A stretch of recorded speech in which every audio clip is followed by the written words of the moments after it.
This conference will now be recorded. Awesome. So the highlights of a webinar. So today we will be discussing on three important topics: the impact of AI and ML in a current industry. What is really happening? Where our corporates and peoples are really traveling? What's the scope for us today after you attending this webinar? Okay, and we also going to take a look of complete ML stack. I mean, what is AWS is really offering in terms of AI and machine learning, and we also going to explore the job opportunities. I mean, how the job market really, what's really the trending in AI ML job market, especially in terms of machine learning and AWS. Okay, so let's get started. So why we waste much of a time? So let's start discussing about the impact of AI and ML. So obviously let's start from discussing about the use cases of ML and AI. Okay, that's good. So use cases.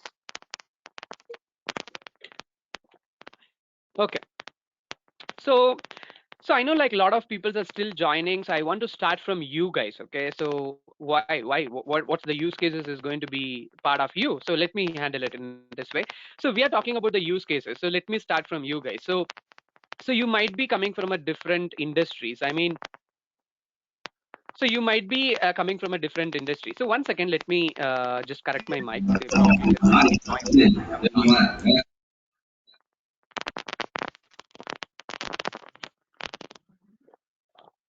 Okay. Okay, that's good. So probably the noise might be avoided now. That's good. So what I'm discussing is probably we have a lot of people around 99 right now. We are about to attend 100 people right now. So let's imagine. So we are coming from many different types of industries. I mean, we have a students, we have working professionals from many different domains. Let's imagine you might be coming from a banking. I mean, so you might be working with a banking client, or you might be working with medical client, or maybe let's imagine few business, or maybe let's imagine you might be working for agriculture industry, a space industry, a medical industry, so whatever it might be. So because and we are attending machine learning webinar today, AWS machine learning webinar, and today we're going to understand so how AI and machine learning is playing a very important role in every industry that we are talking about. Yes, that's true. So machine learning and artificial intelligence applications are evolving throughout all the different kinds of domains that you might be wondering. It may be space industry or agriculture industry, any kind of industry where you have an access to digital data. So there exactly you have a AI and ML use cases. So let me throw you guys light on a few use cases that we have around us already, and other use cases that you want to imagine. So let me start from throwing a light saying that we are in an age of ML and AI. So what do you mean by we are in an age of ML and AI? So if you're asking me a question, I thought ML and AI is something that is going to happen next in 5 years or 10 years. If you're wondering that, no, it's not the case actually. So we are in the age of ML and AI. So no more machine learning is sitting in a laboratory. It has already gone outside a laboratory, and it is really shaping our worlds as of right now. So just to give some few validations, so let me start from your smartphones that you might have. So let's imagine you might be having an Android mobile, or you might be having like let's imagine iOS, whatever it is. So let me throw two use cases that we have already in the Android or iOS. Okay, so first example is a face unlocking system. I mean, the face unlocking system that you might have in your phone. I mean, if you bring your front facing camera, so it is unlocking your phone, right, without you putting a password or pattern, right? So how is that really happening? If you wonder, that's what exactly a machine learning is. I mean, that's what exactly what it is called, computer vision. So computer vision doesn't, it actually means anything that you want to do in terms of, let's imagine, images and videos, it can be called as a computer vision. So it's part of machine learning. If you're wondering, if you don't know what is that, if it is letting you to unlock your phone, that's what exactly machine learning is. Okay, so and let me tell you one more use case that you might interact every day, probably, if you like. I'm talking about voice assistants that's actually you have in your Android mobile, or maybe let's imagine in your iOS. So voice assistant, I mean, I'm talking about okay Google, or maybe Siri that you might have in your iOS, or more than that, you might be heard about Amazon Alexa, where Amazon keeps on advertising in internet, right, which is called Amazon Alexa. So probably you might be heard about it. Those are called deep learning devices, basically. So obviously you are aware about this deep learning devices. We are keep on interacting with this kind of devices every day. So those are called deep learning technologies, basically. So you can see what wonders those deep learning devices can able to do, right? You can ask Google to make a phone call. You can ask Google to open a specific application in your phone, or maybe you can tell Google to tell some jokes or something else, right? So those are again a good examples of saying we are in the age of ML and AI. Okay, so I can keep on discussing many use cases, something like this. There is a technology called NLP, which is called natural language processing. Anything that we want to do with, let's imagine a text, documents, all this stuff. So let me throw you some few lights on it. For example, to sentiment analysis. So tell me tell me like who and all like to buy a product from e-commerce website like Amazon, right? Or maybe Flipkart, or maybe any other e-commerce giant that you know. Obviously, everyone has bought a product. Almost 95% of people who are there in a meeting today has bought some products from Amazon. And obviously, you might have also reviewed that specific product from an Amazon. I mean, if you like that product, you have given up some positive reviews. If you didn't like it, if that particular dealer has not promised what the feature what he promised, obviously given some negative review. So let me tell you one more thing. I mean, so if you know what is Amazon is really doing with that data, what you have given for an Amazon as a product review. So they do sentiment analysis. I mean, so they really take that data, what we are living as a reviews, and they are really analyzing that data and putting a sentiment, whether really customers are liking this product or whether the customers are not liking this product. So they are categorizing, let's imagine positive review, negative review, something like that.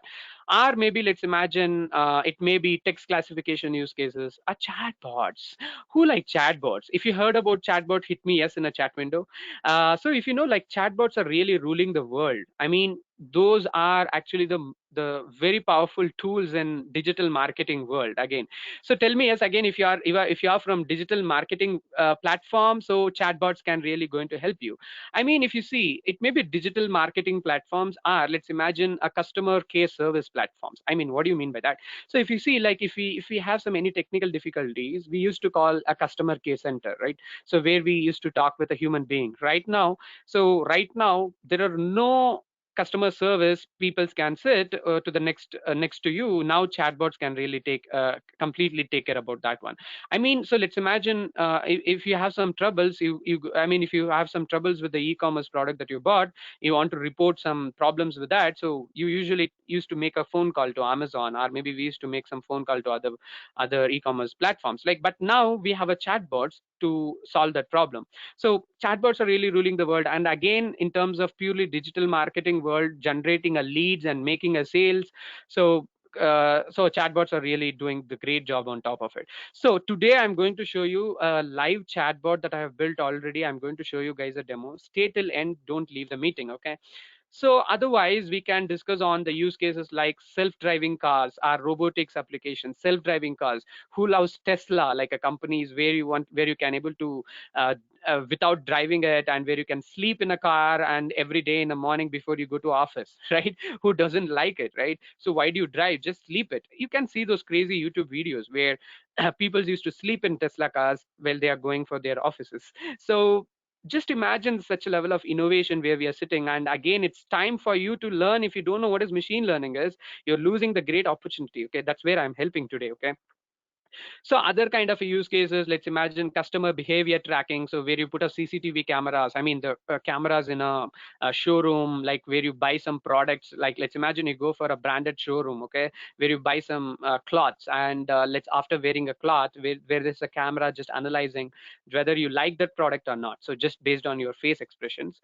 Or maybe like let's imagine use cases in agriculture, analyzing pest diseases on a leaves, or more than that. Or let's imagine use cases on automobile industries like traffic analysis, right? Everyone uses Google Map. If you like, Google is putting a lot of innovation on their Google Maps. If you know, like Google has a feature called, if there is a huge traffic, you might see in this red lines flowing right to left, right, just representing the traffic over there. So Google is also putting a lot of innovation. So as I'm representing, what I can conclude, the use cases of machine learning exist everywhere. If you are coming from medical industry, if you're coming from a space, if you're coming from agriculture industry, use cases existing everywhere. Okay, so let's try to understand a machine learning in a layman terms. If you're a very much beginner in that, so I want to explain it in a very layman terms. Okay, so you can able to see this beautiful picture, right? So tell me, yes, who like to go and sit in a park, something like this, and in everyday morning, right? And it's really bad, we cannot go something like this due to this pandemic, so we are not allowed to go to the park still, right? And in a groups like this. Okay, but anyway, just imagine. So you can able to imagine, so what you can see in this picture right now, right? So question yourself, right? So what you can see from this picture, I can see a beautiful trees, right? I can see a beautiful trees, and I can see a peoples in a many different age group. I can see a person who is around, let's imagine, probably 55 to 65 years old, and I can see a women, and I can see dogs with a ball which is carrying in his mouth. I can see a path where we can walk. I can see a bench, right? I can see a grass over here, right? So this is what exactly we know, right? So, but my question is, the question is, question yourself, how do you know this is a path? So that's what my question is. Question yourself, how do you know this is a path? How do you know this is a man? And how do you know this is a woman? And how do you know this is a dog, right? And how do you know this is a different breed of dog comparing to this dog? So if you wonder this, so what's really happening? Let's avoid machine learning for a few seconds, and if we think in very much layman terms, so this is what the complete the growth cycle of any human being, right? So let's imagine a newborn baby, right? Who is he or she just might be less than 1 years old. So if you see a particular newborn baby barely can able to recognize his mother or maybe a father, but other than that, that baby doesn't know anything else, right? It doesn't know anything else. But if the baby grows, so he or she might be going for a babysitting school where he or she might learn alphabets. He or she might learn how to talk, right? And then he might go to some primary school where he will learn the differences between male and female, and how to talk in different languages. Let's imagine how to talk in English, how to talk in, let's imagine, French, or maybe Hindi, or maybe Kannada or Tamil, any different languages that he might interested to learn. So then he might go to a higher secondary school. Then he might go to a job, and he might become a senior citizen, and finally we may die. So anyway, so what I'm trying to explain, let us, if we consider this entire the growth cycle of us as a graph, the way that we learn a data. I mean, so let's imagine if I put it as a graph, the learning curve is exponentially goes up, right? Something like this. I mean, so each and every day we learn something, right? So the learning, what we take inside, that's a data. I mean, so starting from your mother, when you are a kid, your mother will teach how to walk, how to talk. That's a data that you're feeding by for yourself. And let's imagine if you go to a school, you have a books, you have a teachers who feed a data, right? That's how exactly machine learning also works. So in this particular terms, in a machine learning terms, what we are discussing, so how do we teach the same stuff that we have learned in our school education, or what we are learning today? How do we learn, how do we make that learn to this particular machines that we have? So it may be any high-end server, and maybe for your own personal computer, or maybe a very low-end devices like Raspberry Pi, something like this, right? So let's imagine we are talking about use cases on machine learning. Like let's imagine we talked about sentiment analysis, building a chatbots, right? Otherwise, let's imagine, okay, so let's imagine, what if tomorrow, if you can able to build electricity bill forecasting for your home, or maybe for your own office, for your own business. So what do you mean by electricity bill forecasting? So let's imagine I used to collect, let's imagine I have a complete electricity data of my home, or maybe my office, as a CSV file, for example. Okay, so let's imagine I collected almost 3 years of electricity bill data in my CSV file. So this CSV file has all the details of my electrical appliances in my home, or maybe office, like how much electricity does my washing machine, water geyser, or maybe any other home appliances that you might have in your home consumes. Okay, I have all this electricity data. What if I can able to teach this particular data to a machine? It may be a Raspberry Pi, or maybe a server on a cloud, or maybe any other computer that you might be talking about. So I teach all this data by using mathematics. I use mathematics to teach this data to this particular computer. So once this computer has learned this data, so it can able to make a futuristic predictions again, what may happen in the future. I mean, forecasting, for example, let's imagine it can do forecasting saying, okay, based on 3 years of data, what my machine has learned as of right now, it has learned all the patterns from it. The patterns is nothing but how your water geyser might perform, how your washing machine in your home might perform, how much electricity does it consumes, right? It learns all these patterns. Your machine will learn all these patterns. Then the final outcome, it can able to make a predictions as a forecast, what might be your electricity bill forecast for the next 6 months. So it's a really a big deal, guys. If you see a lot of companies, a lot of startups, they are really working on this type of innovations. So this is exactly a machine learning is. We have a data, we use mathematics to teach the data to a machine. So if you want to give, if I want to give a complete technical description, this is how it looks like. So machine learning is a study of algorithm and mathematical models that computer system use to progressively improve their performance on a specific task. It's nothing but, so machine learning is all about teaching complex mathematical models to your computer. So once it has learned all the complex mathematical models, it can able to make a futuristic predictions. So this is what we are talking about. And if I want to put a template on you guys, I mean, so how the entire machine learning journey really looks. Okay, so this is how it looks. So this is too much advanced, but let me put it in a very simple way, right? Okay, this is a journey of any machine learning projects that we might construct. So we start from feeding in our data. Let's imagine this is your data might come from in any different formats. Let's imagine your data might be in text file, JSON files, CSV files, or maybe a JPEG, PNG files even, right? So we feed in the data. Okay, so first what we will do, we do something called data preparation. So data preparation is all about, so we try to figure out if there is any garbage in your data. Because let's imagine a school kid who is going for a school. Always a government or maybe a school like to provide a quality syllabus, a quality curriculum for the student, right? So never, I mean, never and ever school doesn't like to teach a garbage to the student. I mean, the right things what school like to teach, right? So never ever no one want to teach a garbage to our students, I mean, right? So that's the same process. We used to try to filter your data. I mean, basically we try to find if there is any garbage in your data, we try to filter it out.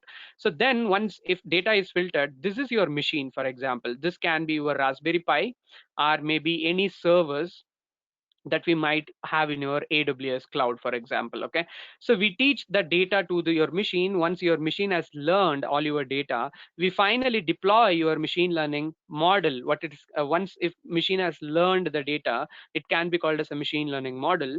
So once we have a machine learning model, we deploy a machine learning model in a production ready environment. So what do you mean by deployment? It's similar to hosting. So we do web hosting, right? Once we host a website, anyone from my internet can able to come and access, right? Similar to that, once we can able to host this machine learning model in a public or maybe private. So once it has hosted, you can try to build an Android application or maybe web application where your users can finally come and interact. So this is what the complete journey, what AWS machine learning can really offer you guys.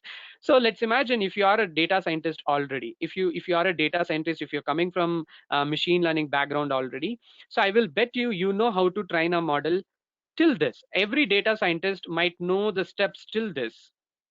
So till this box, but no data scientist as of right now, they don't know how to deploy a machine learning models in a cloud. Probably they might heard about it, but they don't have a practical experience how to deploy, host a machine learning model in a cloud. Okay, so do we need any programming language to get started with machine learning? Yes, obviously we need a programming language to get started. So there are various kinds of programming languages, they are supported in today's world right now. It may be Python, it may be R, or it may be Go, it may be C++ or JavaScript. Yes, you can do machine learning with JavaScript, you can do machine learning with C++ or Java. But what is the right programming language that I can pick right now? Yes, you can go with Python. So the Python can be the best choice as of right now. So one good reason is if you consider Python, so Python is actually used in many companies. So on Python, we have huge number of workloads running in a real time as of right now. So it's good to start with Python.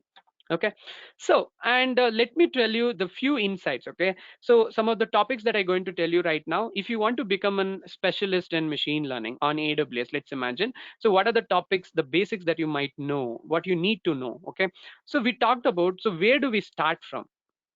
Where do we start from? We start from data, right? So first, it's a data is basically a food. Data is basically a food for your mission, right? First, we need to understand the various kinds of data that we have in a world today. Okay, so the data can be categorized like something like this. Let's imagine numerical data, categorical data, ordinal data. So what is this numerical data? So numerical data has a two types. Let's imagine discrete data or continuous data. Okay, so very basic understanding. So let's imagine uh, anything that represents, let's imagine a quantitative measurement. Okay, anything that represents some quantitative measurement. Let's imagine height of a person, right? I have some height. Let's imagine 60 centimeters, 70 centimeters. Let's imagine you have a website, the amount of time it takes to load a website, right? Or maybe a stock price of a specific company, right? So where we can categorize into two types. One is discrete data, one is continuous data. So discrete data is something like this, what we can represent. Let's imagine how many purchase did a customer make in a year, right? I can clearly point out, let's imagine from an Amazon, you bought 5 products in last 3 years, or maybe 10 products from last 3 years or last 1 year. I can clearly mention that's a discrete, right? Otherwise, let's imagine you have a coin. If you flip number of tiles and heads, I can clearly point out how many tiles and how many heads, right? That is discrete. Where we have continuous data has an infinite number of possibilities. What do you mean by that? Let's take a rainfall as a good example. How much rainfall did I get in last 24 hours? So you cannot exactly measure a rainfall. Yes, you can measure, but the density of a rainfall might vary in different locations, for example. Otherwise, even more good example I can mention, how much time it took for you to check out a product from an Amazon. Can you clearly exactly calculate? Means, can you able to predict? Let's imagine if I added a product to an Amazon cart, I might have taken 24 hours to check out, or maybe even I might take 3 hours, or even 24 hours, or even a year to check out the product from an Amazon, right? So there is those as an infinite number of possibilities. That is continuous data. So where we have a next category, that is categorical data. So categorical data doesn't have any inherent mathematical meaning. So the data without any mathematical meaning can be called as categorical data. So for example, let's imagine gender, male, female, right? Doesn't have yes or no. Where it is binary, still it represents yes or no, that is true or false. Not much mathematical meaning. Or maybe let's imagine a race, or maybe a state of residence, a product category. So maybe Apple might have many different kind of product category that might they have sell, but doesn't mean it has any mathematical meaning. So that is exactly what is categorical data is usually. Okay, so then we have ordinal data. Basically, what is this ordinal data is nothing but when you have a mixture of both numerical and categorical data. Okay, where numerical and categorical data with mix, it can be called as ordinal data. The good, the good example is, let's imagine we go for movies, and if we like a movies, we rate a movies from, let's imagine, 1 to 5, right? So 1 means it's a worst movie, and let's imagine if we rate a movie as 5, it's one of the good movie, right? You have reviewed it, right? So basically, if you see, it has both category and it has both numerical meaning, right? The number, if you have a 5 stars, basically it's good. If you have 1 star, it doesn't, it's not good. So basically all your data that we might see, okay, so the data, the entire data in the world that you might see in any use cases that we are talking about usually revolves around these three kinds of data. Okay, got it. So when you get any data in your machine learning use cases tomorrow, it might lie under specific use cases. And again, it's also important to understand something called statistics and probabilities, right? Are you kidding me? So it is something like what we have learned in the school education. Is that a part of machine learning? If you ask, yes.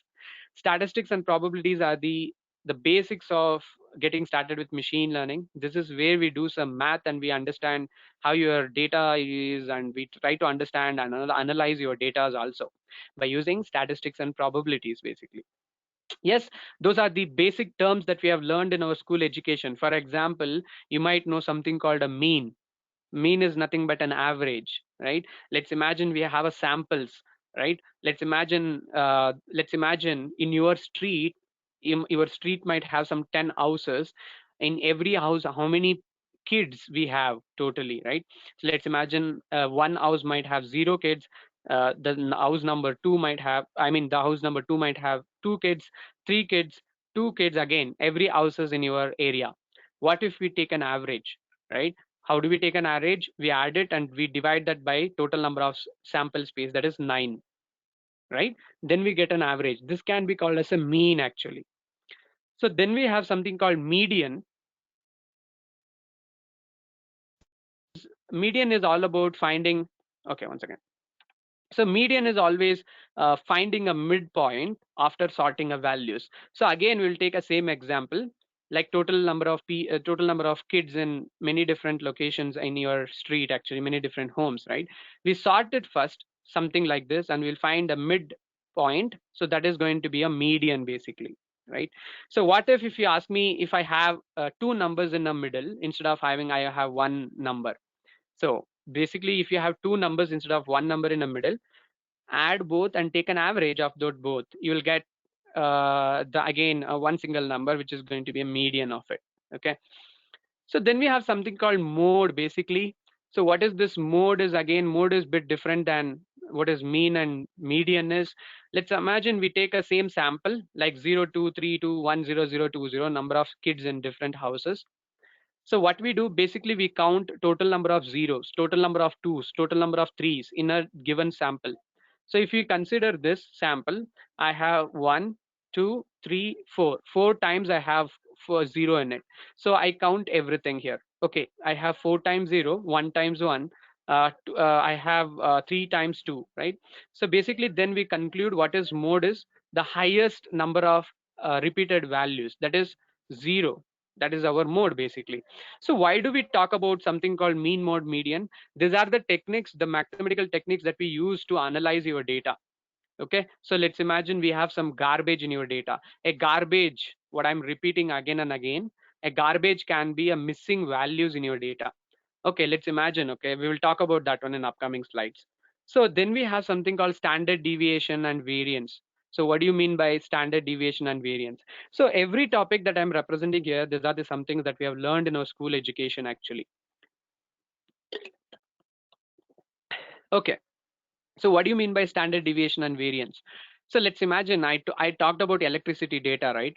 So let's imagine I have a CSV file of 3 years of data, okay? So I have 3 years of data in a CSV file, electricity data record. Let's imagine I have 3000 columns. Sorry, not 3000 columns. Let's imagine 3000 rows. I mean, then 3000 values I have, right? For all the home appliances that you have. 3000, okay, what I mean. So can you able to analyze the data without you plotting a graph, something like this? I mean, analyzing it. Can you just scroll down through every row? Can you able to check if every row has a value? If every row has doesn't have any missing data? Can you able to analyze that? Possibly not. It's impossible for us to just scroll down to 3000 rows and to analyze that. That's where we talk about a standard deviation and variance. It's all about reading about how your data is distributed. I mean, we take a data and we plot a data something like this with the graphs. So, and we find a standard deviation and variance for that data, what we have. So as I told you, standard deviation and variance is all about reading how your data is spread. Okay. So for example, let's try to understand the use case that I printed over here. Okay. So let's imagine we have a very famous airport. Okay. So let's imagine we have in many given frequency, there are a lot of different aircraft that they are arriving to the that into air to the airport. Okay. So let's imagine. So here I have in x-axis I have arrival per minute. In y-axis I have frequency in day. Okay, so let's imagine this data. How do we analyze this data? Let's imagine the frequency of two aircrafts arriving per minute is happens once in every 2 days. Okay, that's how we can understand it. And again, in most worst case scenario, 12 aircrafts arriving frequency, if you try to analyze, it happens once in every 12 days only, right? So 12 aircrafts arrival per minute. I'm not talking about per day. 12 aircrafts arriving per minute happens once in every 12 days. So obviously that's a worst. I mean, 12 aircrafts arriving per minute, right? The frequency also very rare. So this is how we can analyze a data. Similarly, if you take your own data, let's imagine the data that is coming from electricity data, or maybe let's imagine if you're working on your own data related to banking sector, or maybe medical sector, how do we analyze the data, right? So that's what exactly standard deviation and variance is. So variance, if we try to understand some mathematical concepts, okay, this is how variance is found actually. But don't worry, we never ever going to use memorize any formulas in machine learning. So that's why a Python programming can able to help you to do that job actually, okay? So for example, how do we find the variance? So variance is all about how spread out. It's all about how you're spread out your data is basically. So variance can be represented something like sigma square, okay? How do we find sigma square? Let's imagine we have a given sample, okay? 14548. Let's imagine this is your data. First we take a mean of it. Basically we take an average, we add everything and divide by 5. Here we get a mean. So then we find something called difference from a mean. So difference from a mean is nothing but the sample data minus of what you got as a mean. Like for example, 1 minus 4.4, you will get minus 3.4.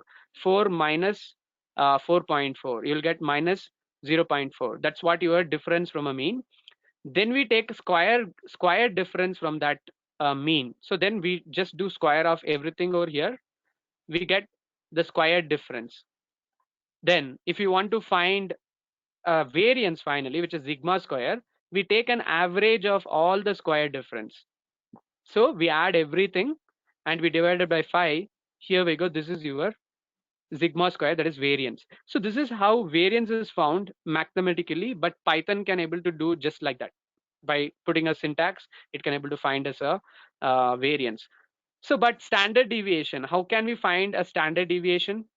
So sigma square equals 5.04, which is our variance. And if we send square 2 over here, it becomes square root, which is nothing but sigma, which represents standard deviation 2.24. So basically, why do we use the standard deviation and variance is nothing but to find a garbage in our data. So for example, if we take this particular data, okay, so this is our data. This data can be the same data, aircraft data that I represented, or it may be your own data that is coming from your use case. So we will try to find if your data is lying one or two standard deviation away, so that can be counted as a garbage, or technically it can be counted as outlier, what it is called. So those datas we never need. That's how we find a garbage, and that's how we eliminate that garbage from our data. Okay, let's imagine in this particular data. So how do we define standard deviation? Let's imagine this is going to be one standard deviation, two standard, three standard, four standard. Again, towards left side, we can count it in the same way. So you can see the number 1 and number 8 lies more than one standard deviation away. So that is called outlier. Basically, we don't need this data, which is in 1 and 8. We basically need to remove it. So that's why we use this techniques. So then once after you learning about data, once after you learning about, let's imagine statistics and probability, then you need to learn about data engineering concepts. So what do you mean by data engineering? Do I'm going to learn engineering here? Yes, exactly, but not a degree. But you're going to learn how you can put some engineering on your data that you might have in your hand. The data comes from CSV, JSON, or whatever it is, right? So let's imagine usually what happens, right? The procedure in machine learning.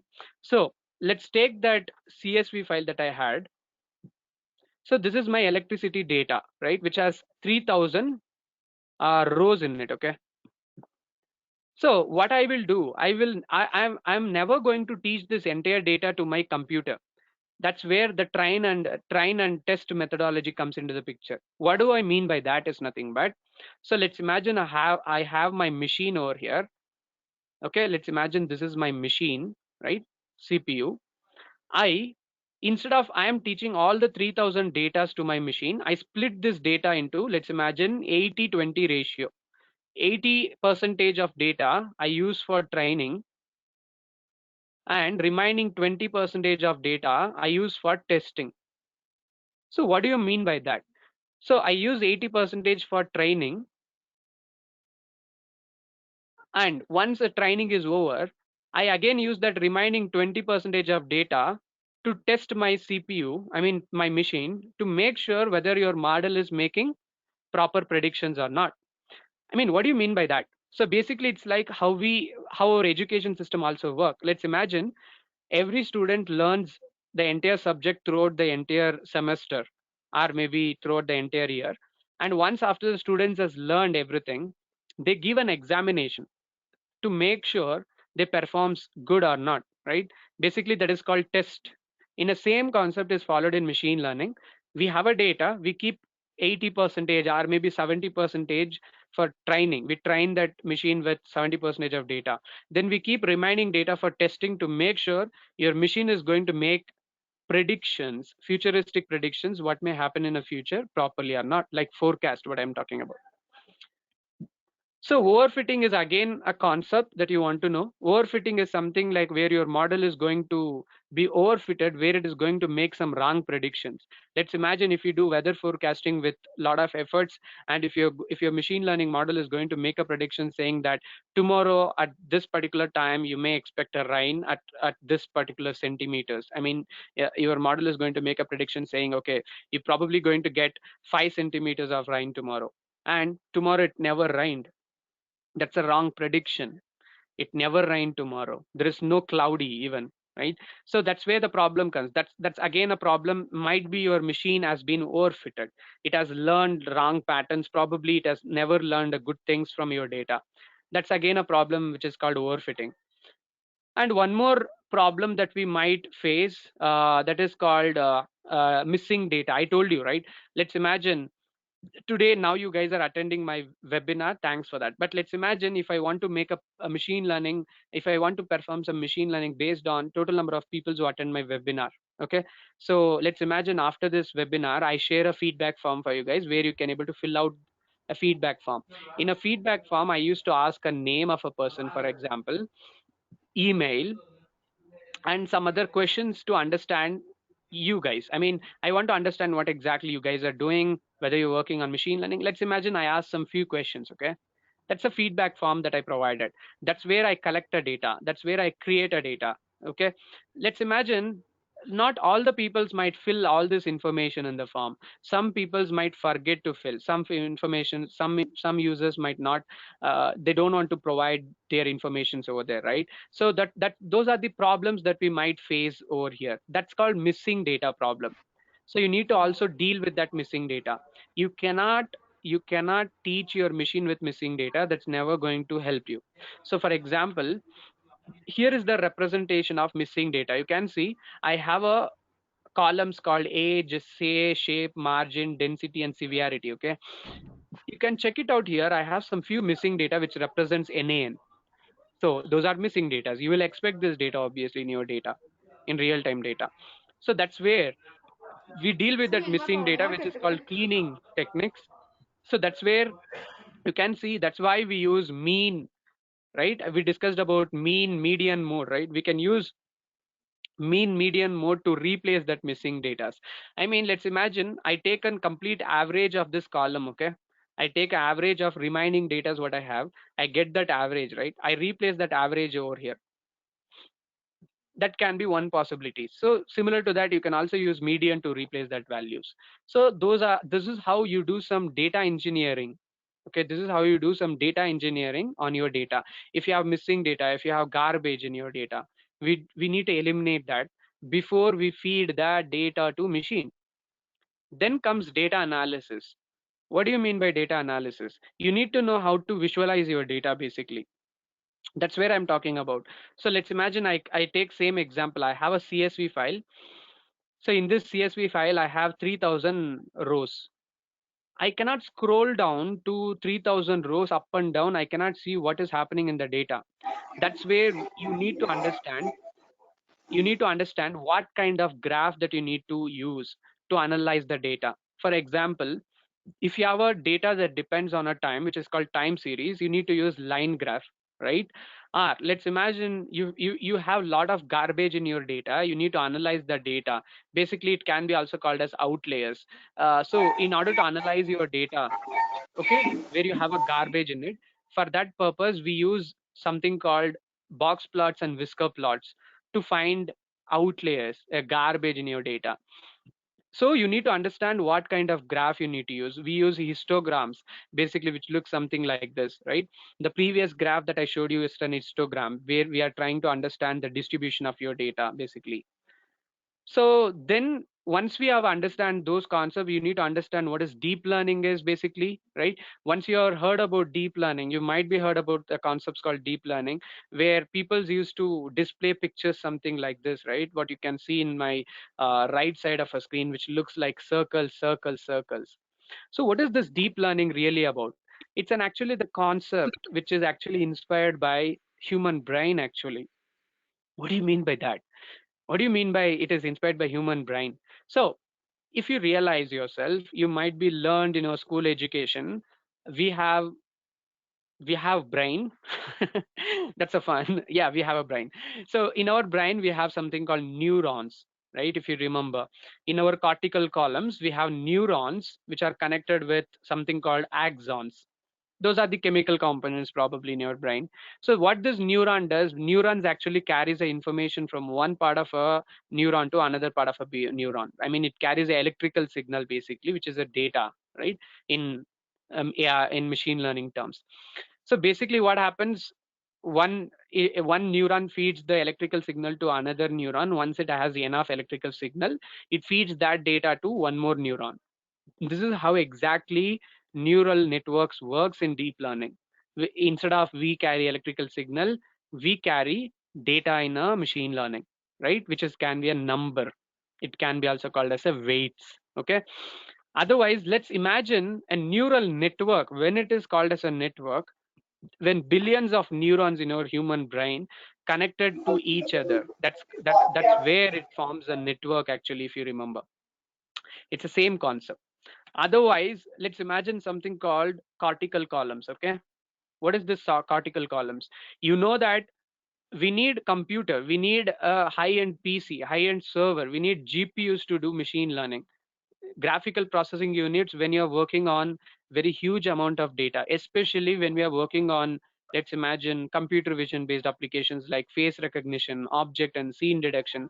In those kinds of use cases, we need GPUs. If we try to understand how GPU works, it's exactly how our human eye works. So we have, for example, we have cortical columns in our human eye. Basically, these columns are arranged as a mini columns. Like this picture which I'm representing, you can see different colors represents different columns. In each and every column, you might find 100 neurons together stacked with each and every column, where you find more than 100 million columns over there. So basically, those are arranged parallelly, so they can do some parallel computing in our human eye. So this is how exactly our GPU works. If you are a gamer already, if you are a, let's imagine if you do a lot of games and if you do a lot of graphic designing, you know this probably. A GPU do some sort of parallel computing. So yes, we need GPUs to do machine learning. We do for deep learning especially. So for example, so this is how neural networks looks actually in deep learning. So this is very quite forward, simple neural network where we feed a input at the bottom, where we get output at the top. So input can be, let's imagine, a temperature, humidity, right? So for example, let's imagine I'm trying to find weather forecasting. I feed in temperature, humidity, for example, at the bottom, and where I get the predictions at the top saying whether it's going to rain or not, the probability results in percentage saying that okay, 100 percentage it's going to rain today, or 0.98 percentage, I mean 0.98, that is again 99 percentage where it's going to rain today, for example, as a probabilities, right? And we have something in the middle which can be called as again a hidden layers, and where you can see something called epsilon, what is really happening inside. If you ask me what is really happening inside, this can be called as activation functions. There is a concept called activation functions. So what do you mean by activation function is nothing but the role of activation function is to get the data from the previous layer and do some math on it. And if you do a math, you get some data out of it, right? And it will forward that data to the next layer. That's what exactly activation function is. So before we go to activation functions, we need to understand there are different kinds of neural networks which are available in a today's world. So for example, so for various different use cases, we use different kinds of neural networks. In early stage of deep learning, we have something called feed forward neural networks. So this is the best example for feed forward neural network. Then we have something called CNN, which is called as convolutional neural networks. So which is good for, let's imagine, image classification use cases, or maybe object and scene detection. I mean, anything that you want to do with images and videos, right? Computer vision, you can go with CNN. Otherwise, so there we have something called RNNs, otherwise called as recurrent neural networks, good for use cases like, let's imagine, if you want to do stock market prediction, if you want to know when the stock is going to fall or rise for a specific company, or we discussed about weather forecasting, electricity bill forecasting, right? Anything that you want to do related to time series, you can use this. There are other kinds of neural networks like LSTM, which is called for long short-term memory network, which is actually derived from RNNs only, and GRU, which is called as gated recurrent units, which is actually derived from GRU. So LSTM is good for speech recognition. If you wonder how speech recognition application works, maybe it might use LSTM inside. So activation function, as I told you, so let's imagine which gets the data over here, which is as weights, and it does some mathematics over here, which has a function, let's imagine f of x. So once we solve this f of x, let's imagine a specific mathematical function inside. It gives some output at the top, basically. So it gets an input, it does some math, and it provides an output on a top. And this output may go to the next neuron in the layer. Okay. And if we are trying to understand, okay, if we are trying to understand the various methodologies where your machine uses to learn a data, right? So there are three things. One is called supervised learning. In very simple terms, how I can help you to understand how supervised learning works, something like this. So let's imagine in your data, in a given data where you have both features and labels. Okay. So for example, I have a three different country coins. We have Indian rupee, it's a 1 rupee, which represents 5 grams, where we have UAE coin, which represents 2 grams, and I have Liberty coin, which represents 4 grams. Okay. So here, what is feature and what is label? The weight of a coin, which is 5 grams or 2 grams or 4 grams, can be represented as a feature. And the currency, 1 rupees or United Arab Emirates, that can be represented as a label.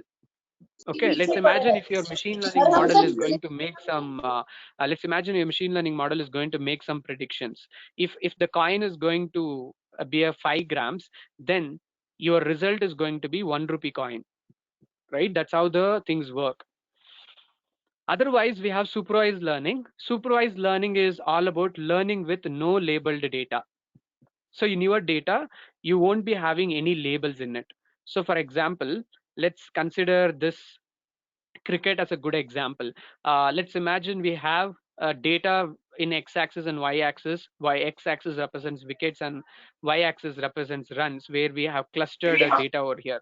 So based on, let's imagine, based on total number of wickets, I can able to find who that possible bowler is. Or let's imagine, based on total number of runs that I might got, I can able to figure out who is that batsman is.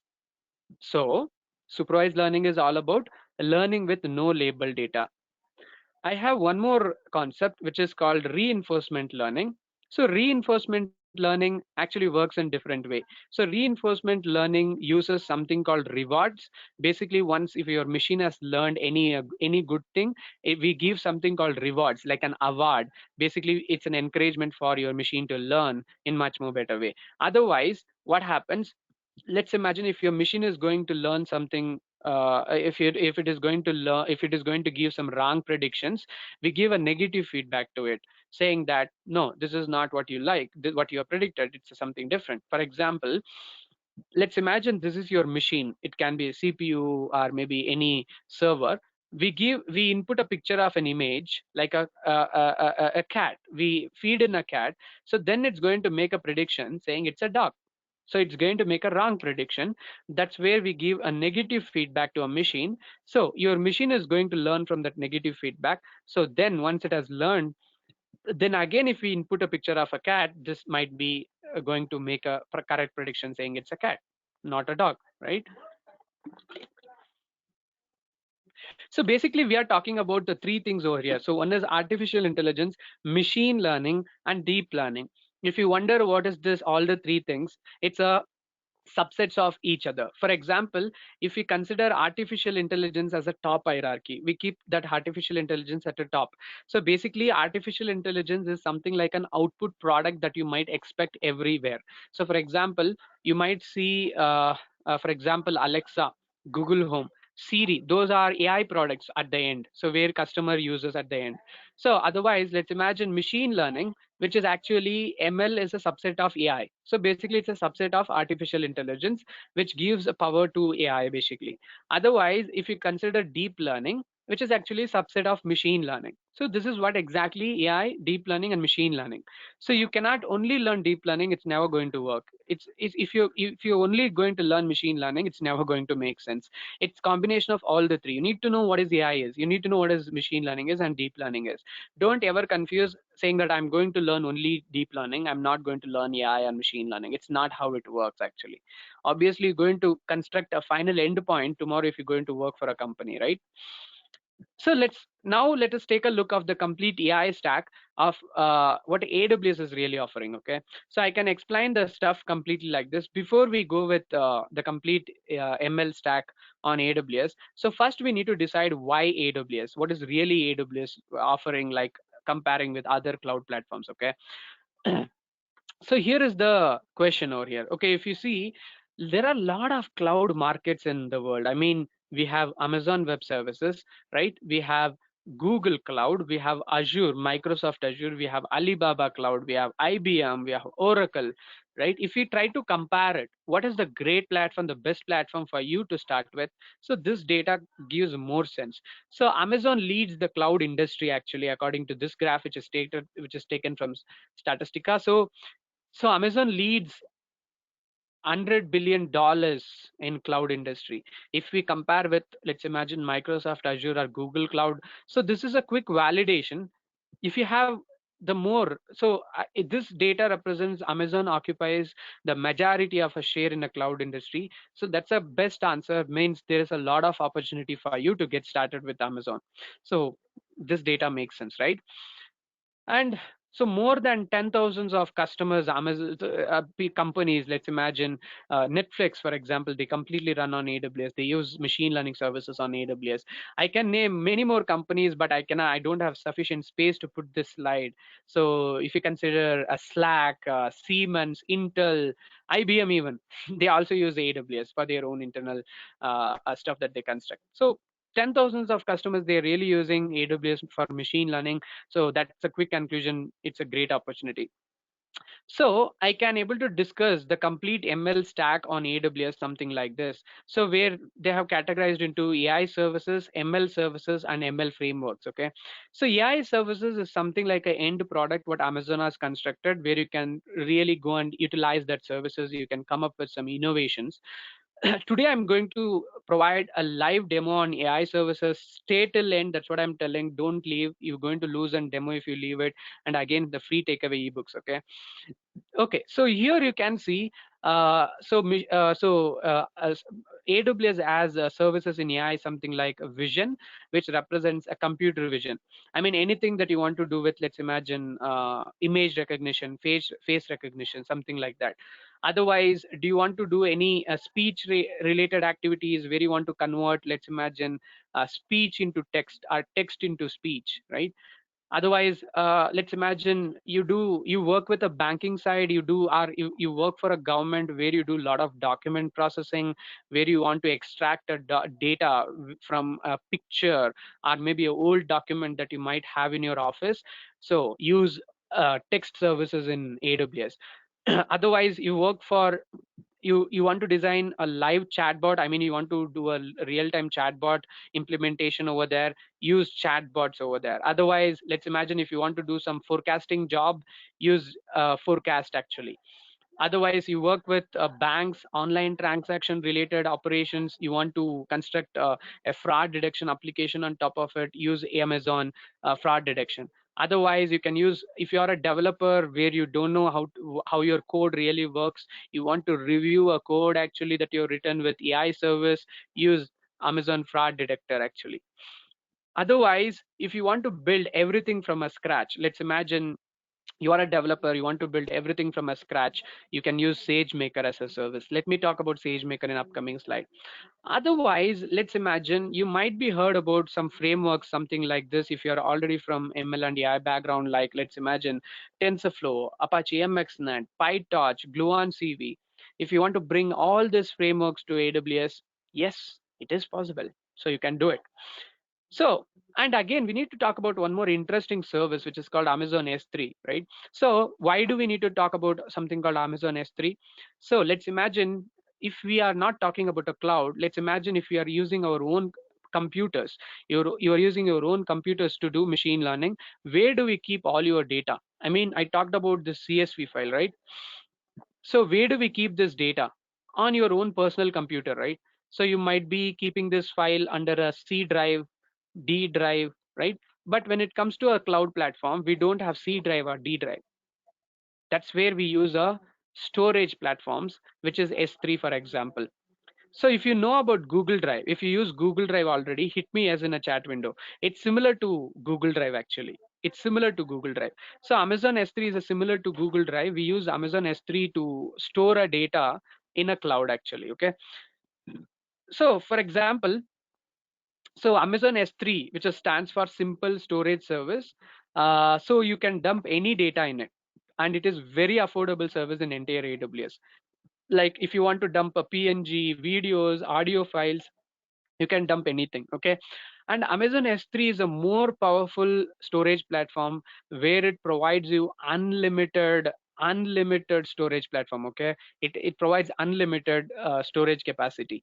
So where Amazon promises 99.9 percentage durability and 99.9 percentage availability, where Amazon promises your data will never going to corrupt, we will be giving an access 24/7, we will never go offline.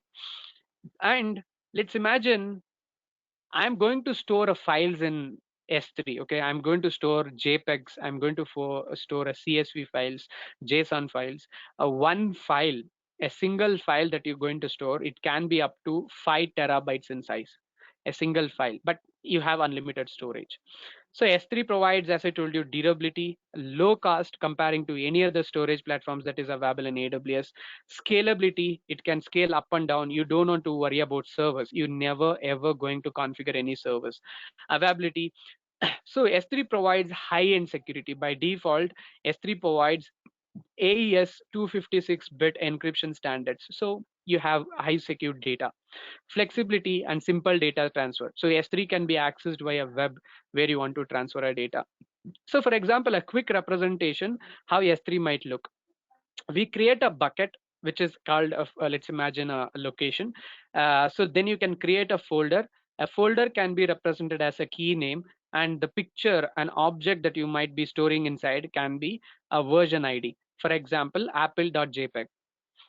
So, and one more beautiful part is the each and every object that you're going to store in Amazon S3 has its own specific URL, which will look something like this: https s3amazon.com citron/image/apple.jpg. Okay, so it has its own specific URL. Awesome. And the final platform where we want to discuss, it's called Amazon SageMaker. As I told you, Amazon SageMaker is the exact service where developers like us, we want to know.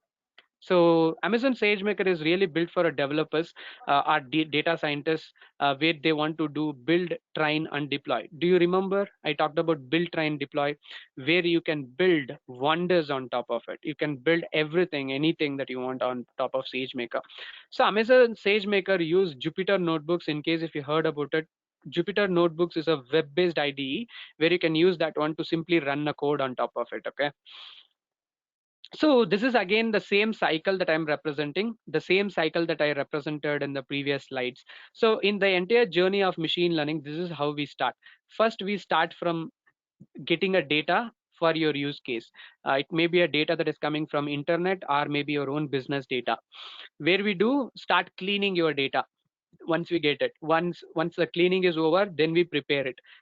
Once cleaning and preparation is over, we do training that data to a machine. This is where your machine comes into the picture. We train the data for your machine. Once the training is over, we do evaluation. Evaluation is basically kind of a testing that we do to make sure your machine is really doing a good job or not before we make a deployment in a production ready environment. Once you are satisfied with the results, this is where we deploy a machine learning model in a production. Once we deploy it, then we do monitoring. Monitoring is very important because once we deploy a model in a production ready environment, that's where your customers they're going to come. That's where millions of customers they're going to come and interact with your machine learning model. And again, the process continues. Again, you can fetch a data from a customer. Again, you can retrain your model. Again, you can deploy your model in a real time.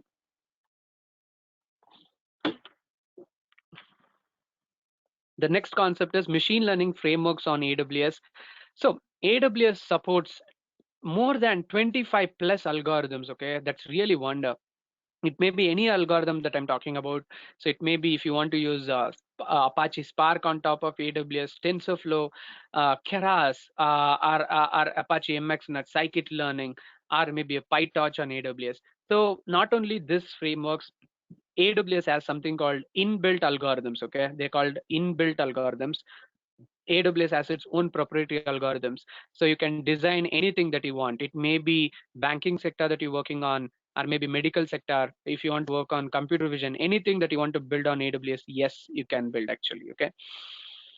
Some quick statistics which actually represents how the market of this entire algorithms. Okay, so TensorFlow, which is actually still leading the world in algorithms. So TensorFlow, which is actually maintained by Google.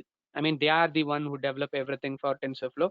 But even if you see TensorFlow is maintained by Google, most amount of the workloads on TensorFlow is running on Amazon AWS. Okay, so yes, TensorFlow, which is the hottest algorithm.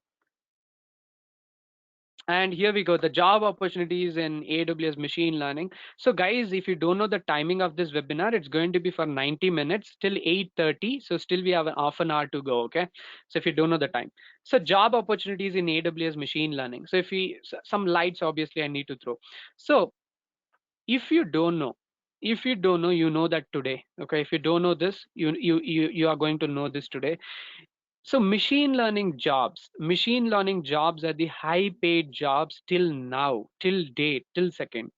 So this is the reality. Machine learning jobs are high paid jobs comparing with any other IT jobs that you're talking about.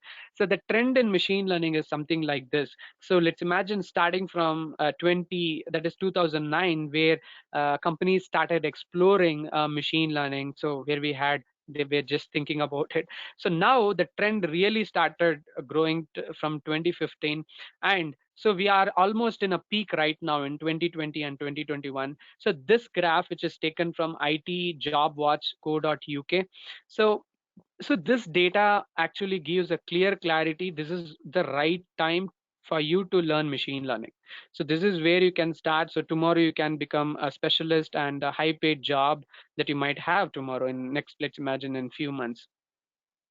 So the few job available data that we got from Google, so where we have 100 plus jobs in every location, it may be a Mumbai, India, Bangalore, India, or maybe in United Kingdom, or maybe the data that might represent, let's imagine in LinkedIn, where we got a data where 1,000 plus jobs that you can still go and opt in LinkedIn, especially into the services that I'm discussing on top of Amazon, like AI services or maybe a SageMaker especially. Yep.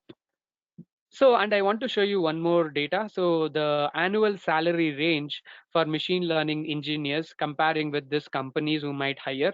So the minimum salary range starts from 500K.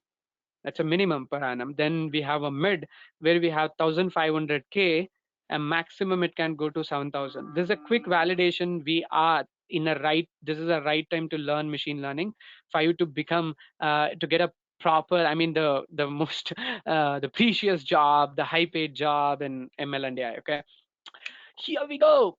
The time that we are waiting for the demo in AI services. Okay, here we go. Without wasting much time, I want to show you guys. I want to show you. We want to have some taste of machine learning. So I decided now. Okay, let's go and show me. Let me show you guys some few demos on AWS right now.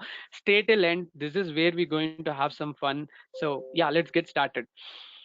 If you wonder, okay, if you really wonder who is the guy who might be talking to me, I mean, if you join 10 minutes early before a meeting, you might see instead of me there's a one more woman and one more person who might be talking in different accent. It's not me.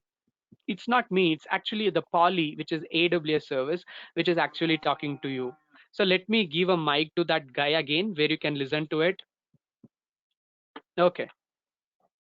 Hello folks, welcome to AWS Machine Learning webinar. Now it's time to start. Okay, so this is the guy. His name is Brian, which is a Amazon Poly service, which is actually a text to audio conversion service actually. So many companies use this service for this kind of an operation. Like let's imagine if you know the company called Your Story. So basically they put a lot of content. Basically, if you like your websites to be converted into audio, if a people comes and visit your website, why do they listen? I mean, why do they read the content? Let them listen to the content, right? So you can build wonders in it. Quickly, I want to show you guys a computer vision platform on Amazon, which is called Amazon Recognition. So where it's time to have some more fun. So here we go. As I told you, computer vision service recognition, anything that you want to do in terms of images and videos. So first, I want to show you guys a demo on object and scene detection. Okay, object and scene detection is like anything that you, let's imagine you have a given picture. From a given picture you need to extract every possible objects from it. Okay, so here I have a default picture which is given by Amazon, where my machine has already made up predictions. Okay, if I move my cursor, if you will find my machine tells he is a human being, basically a person. I can also select, if I move my cursor towards a skateboard, it predicts it's a case skateboard. And more than that, if I move my cursor towards left side, it predicts it's a car. And if I move my cursor towards the bottom side, it predicts it's a wheel. Okay. And more than that, you'll find the results towards the right side with probability. You can see a machine has made a prediction. There is a car in a picture. 98% it's sure there is a car in the picture. Automobile, vehicles, transportation, person, human being, 98% a machine is sure there is a human being. So I can find a lot of possibilities like sports, wheel, machine, path, downtown, city, urban, lot of data. But let me try to upload my own data from my computer so that I can try to make some predictions. Okay. Okay, so here we go. So let me try to upload a picture from my computer. Okay, so let me try to upload. Okay, so here we go. I'm going to upload a picture that we have taken during our offline classes. We do offline classes also, not now, before COVID, obviously. So here is a picture that I took in my conference room, and I have uploaded it. And my machine has made a prediction saying, you can see it predicts it's a person. And if I move my cursor, it predicts it's a chair. Really beautiful, right? And if it predicts it's a computer keypad, laptop, again a laptop. And again, one more person, it's actually me who is actually teaching to the peoples. And if I open the predictions towards right side, you can see it tells a PC, computer, electronics, laptop, human being, hardware, keyboards, lot of things. Okay, so this is about object and scene detection. Let me go to one more service, that is facial analysis. Okay. So before talking about facial analysis, I want to know if anyone joining from US, tell me yes in a chat window. I will tell you you are actually part of Amazon recognition in case if you're part of US actually. Tell me yes if anyone joining from US. Okay, I will tell you how US is actually using face recognition. Okay, so so if you know like so Amazon recognition is actually used by US police department, probably US government. So I will tell you for what US government is using Amazon recognition. So we are fans of Hollywood, Bollywood movies, right? Always we watch movies, and especially in action movies, if you see what happens if a terrorist is roaming in a city. So what they do, they use a software called face recognition software, or maybe a matching face software, basically to find a matching face based on the CCTV data what they have. I mean, they obviously every traffic light is connected with a own police network. They can able to capture all the data from it, and they do matching face recognition to find if any police, any terrorist who is roaming in a city. For that exact same use case, US government is using Amazon recognition. Awesome, isn't it? So here we have a face analysis. This might be a kind of a same software that might be running your own phone actually today. So here we go. So once I have this face, you can see I have predictions towards my right side. It tells looks like a face, appears to be female, age range. Check out the age range, 21 to 33 years old. And check out. Okay, 1 second. So he looks like smiling. It tells is smiling 92.2 percentage. It tells an accuracy. She's actually smiling. Appears to be happy, wearing glasses, wearing sunglasses. Eyes are open, mouth is open, does not have a mustache. So let me toggle the one more photo which I have here. And I have an option where I can toggle multiple photos. I will toggle between the kid ka photo here.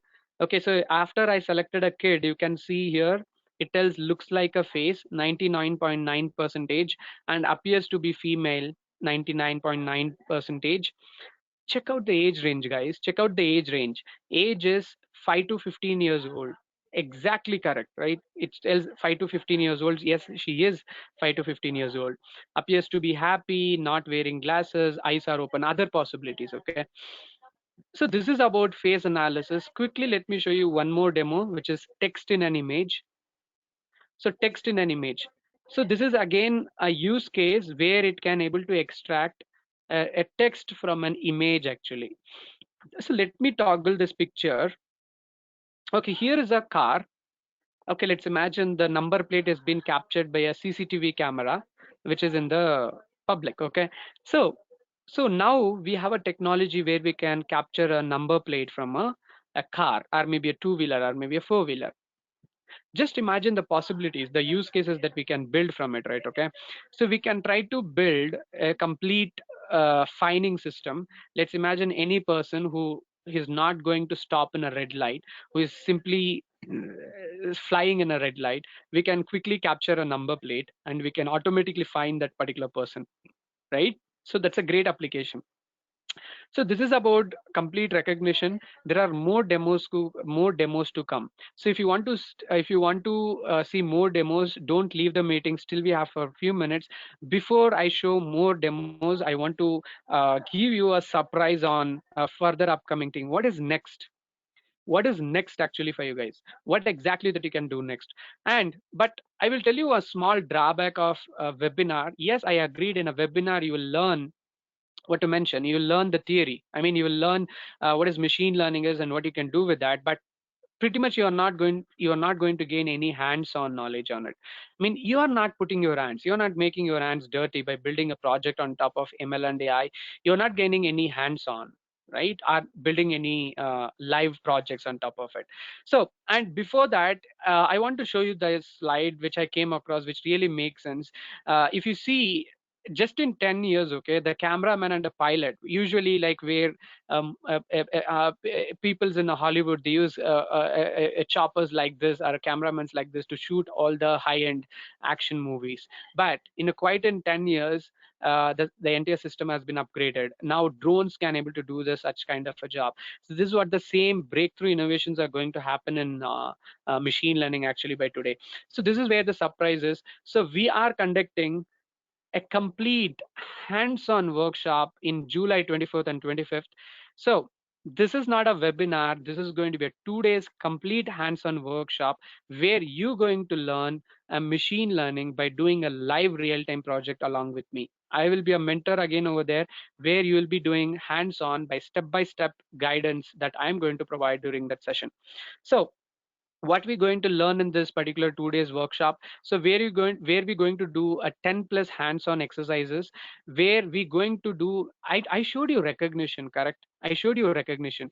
We're going to explore recognition by doing programming in live, okay? And we're going to construct one real-time project, guys, one real-time project by using TensorFlow. We're going to use TensorFlow algorithm. We're going to use a SageMaker. Amazon SageMaker is the exact service which corporate uses. Let's imagine Netflix, companies like Netflix, GE, those companies, they run the workloads on SageMaker. That's the exact platform that you need to know. We're going to use Amazon SageMaker for doing one live project. So the dedicated mentorship will be provided. So this workshop is going to be totally for 10 hours, consisting of both theory plus hands-on, okay?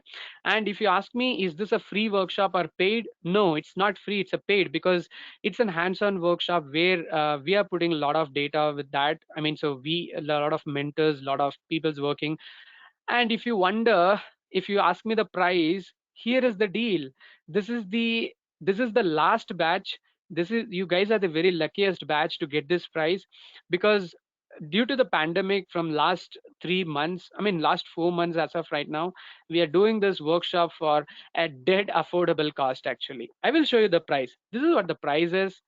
So this is an INR, and if you want me to put the price in dollars, it's just at $21 for the entire 10 hours. Okay, it's $21 if you want to know in dollars. Otherwise, if you want to know in INR, it's just 1,500 rupees. The price that you spend on weekends to for your lunch or for your dinner at $21 for 10 hours, and usual price is 3,000. We going to charge 3,000 for next batch after August. You're never going to get this price.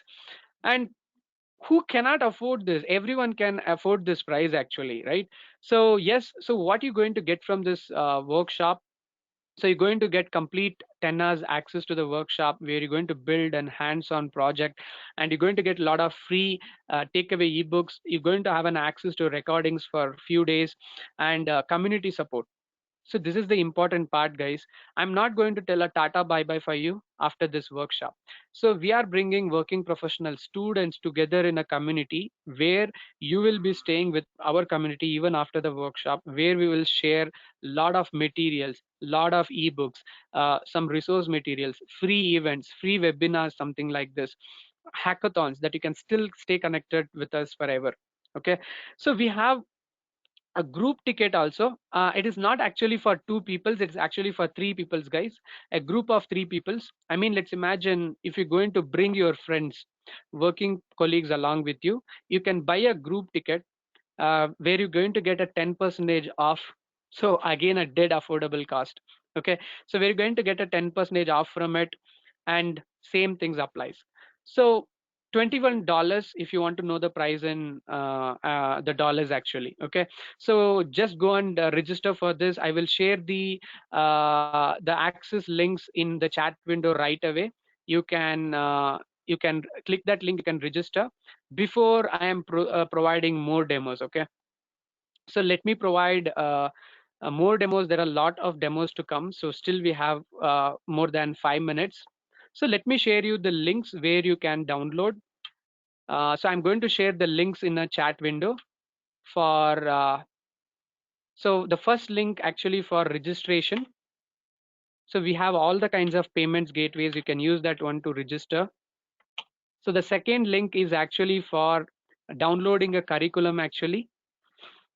Karthikeyan, I have shared the access link. You can just click on the first link to download, so to register. So here is curriculum, okay, what we will be covering during the workshop. So this is how the exact curriculum is planned. So we will be starting from basics. Introduction to ML and AI, obviously. We'll be discussing about all the fundamentals of AI, type of machine learning again, Python basics, some few statistics and probabilities basics actually, right? And obviously introduction to ML stack again. So that a complete tour of AWS. We will help you to create AWS. Don't worry if you don't have AWS. And here we go.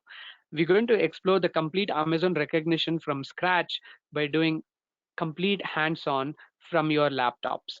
So we're going to do everything: object detection, image moderation, facial analysis, celebrity recognition, face comparison, text and image, video analysis.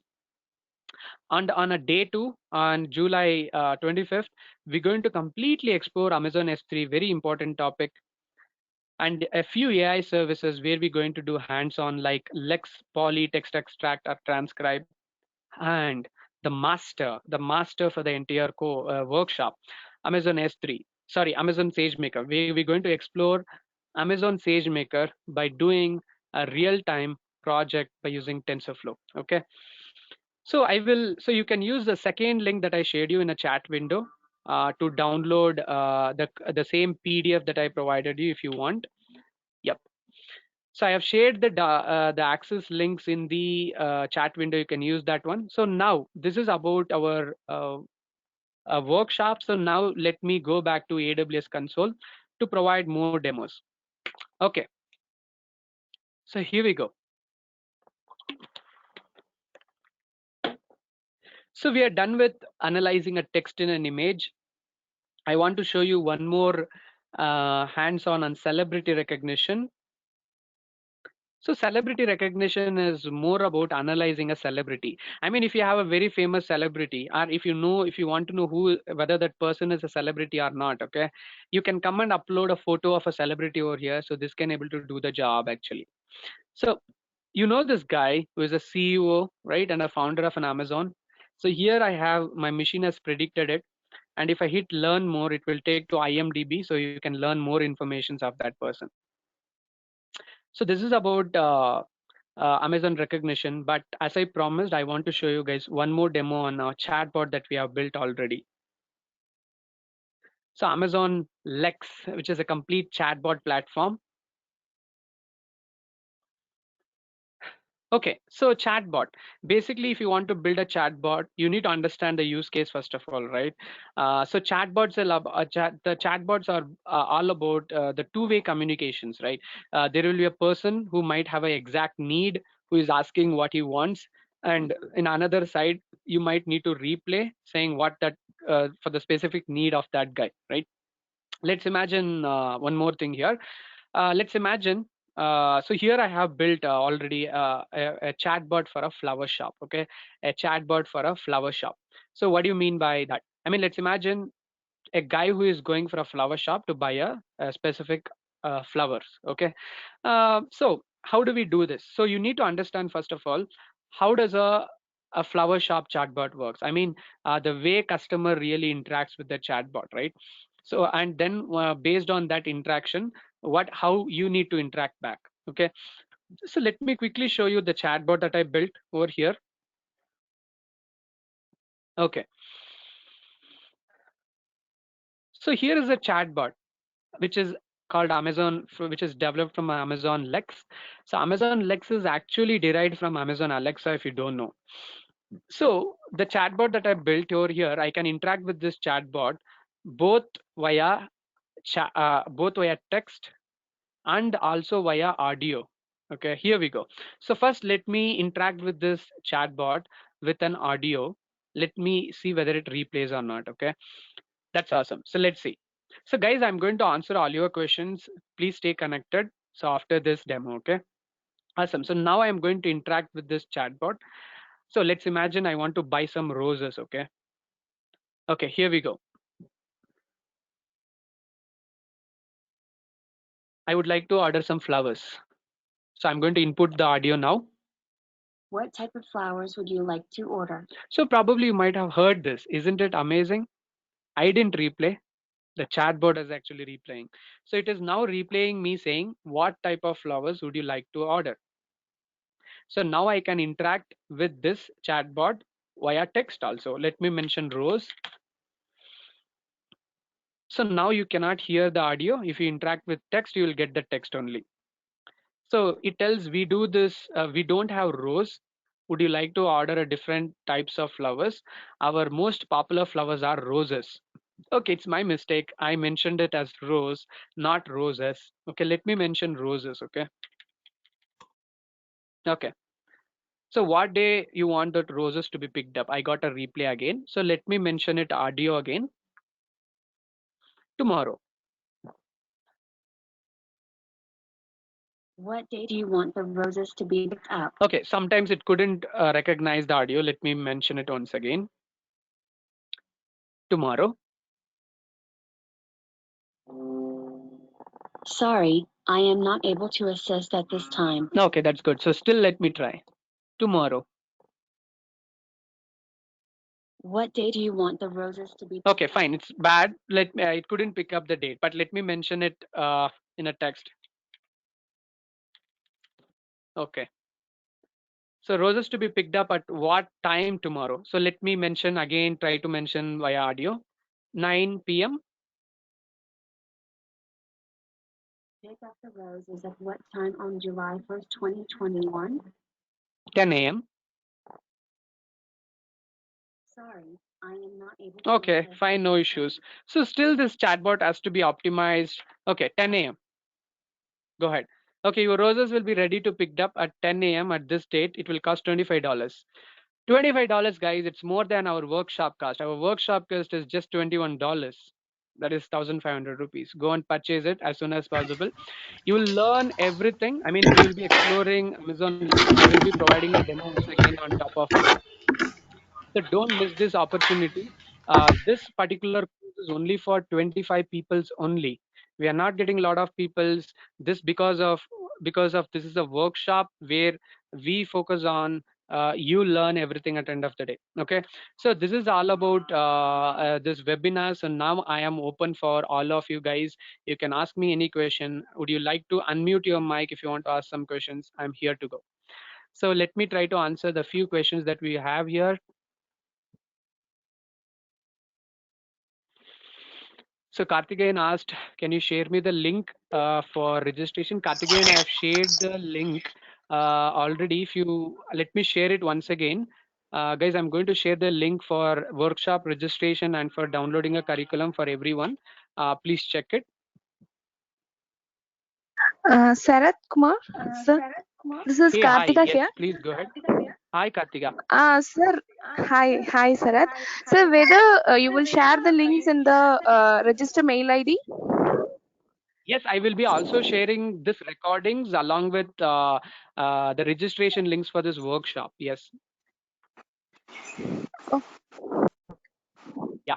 Subhas, that's a question. Is that possible to One buy more doubt three for of? that workshop, whether you will be providing access to. Sorry, can you repeat your question? Kartika, if you don't mind, can you repeat your question?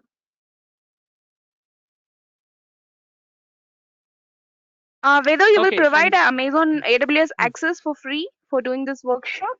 okay, thanks for asking that question. So you will be creating your own AWS free trial account. So you don't want to worry about AWS.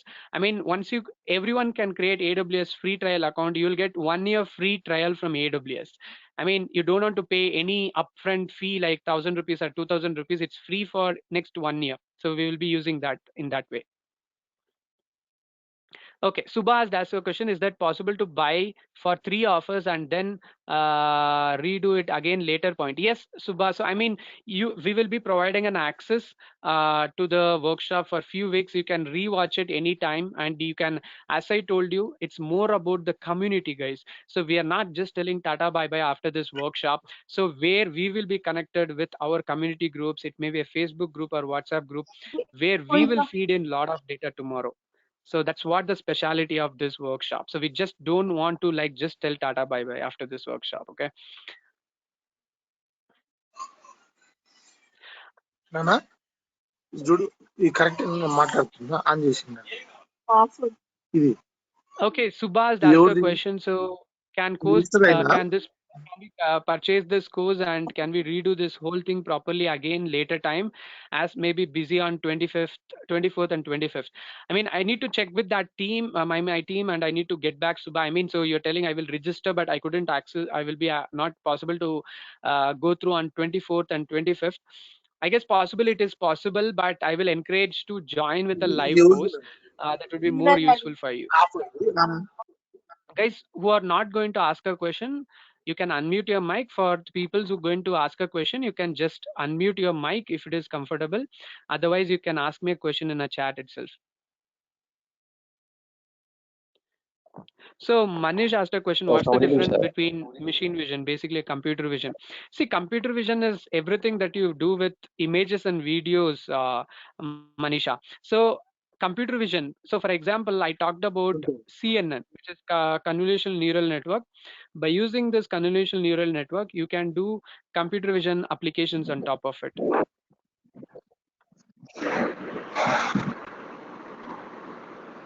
Okay, Abhinav asked a question. So do we have a jobs on ML and AI for freshers? Yes, there is a separate bunch of jobs in every MNCs, especially dedicated for ML and AI. But it will never going to like it's not going to be possible until you get some knowledge on top of it. Especially if you see every companies, let's imagine any MNC that you're talking about, everyone is moving towards the cloud platform, like Amazon, it may be Microsoft Azure or AWS. So this kind of a knowledge, so machine learning knowledge, if you know already how to train a model or build it, so it's going to help you. But let's imagine if there is a one more person sitting in a hierarchy who knows a cloud but you don't know the cloud to do machine learning, obviously the person who knows the cloud will be given a priority.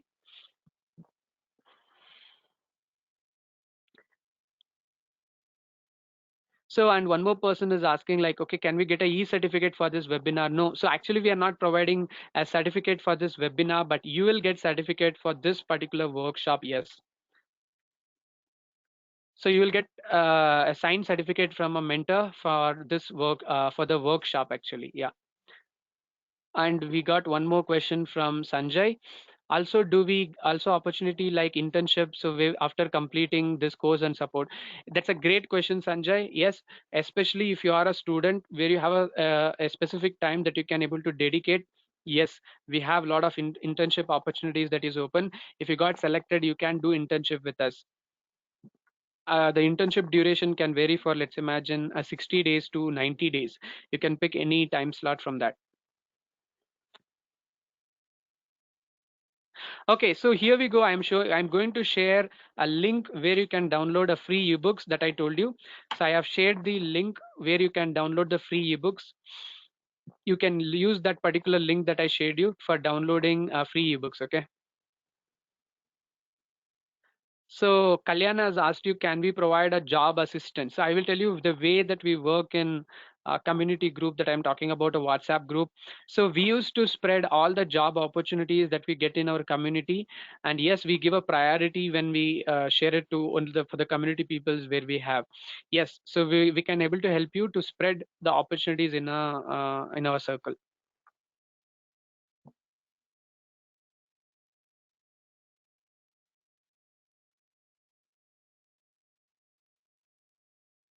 So, and Kalaivani asked, from this workshop, can it can we start a research in case if you want to start a research?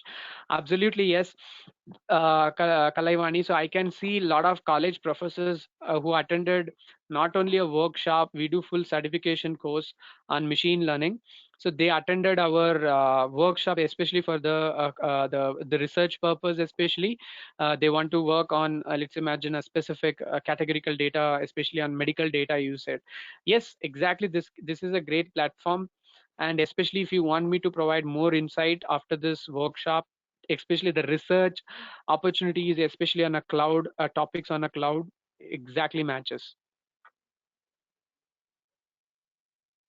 So Justin is asking, how can we get a e-certificate for this webinar? Sorry, Justin, we will be not providing a certificate for this webinar. We provide certificate for this particular workshop, which is happening on July 24th and 25th.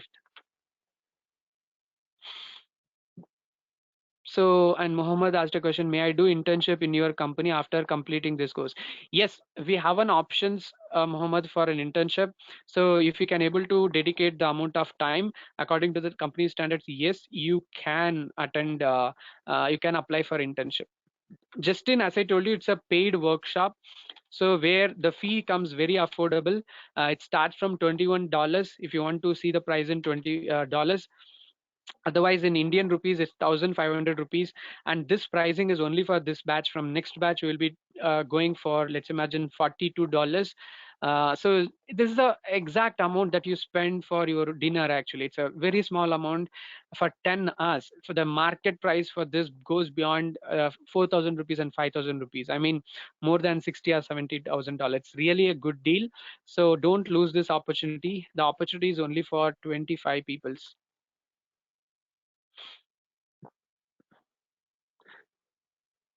So, Can you share this link well, on Devi, ID?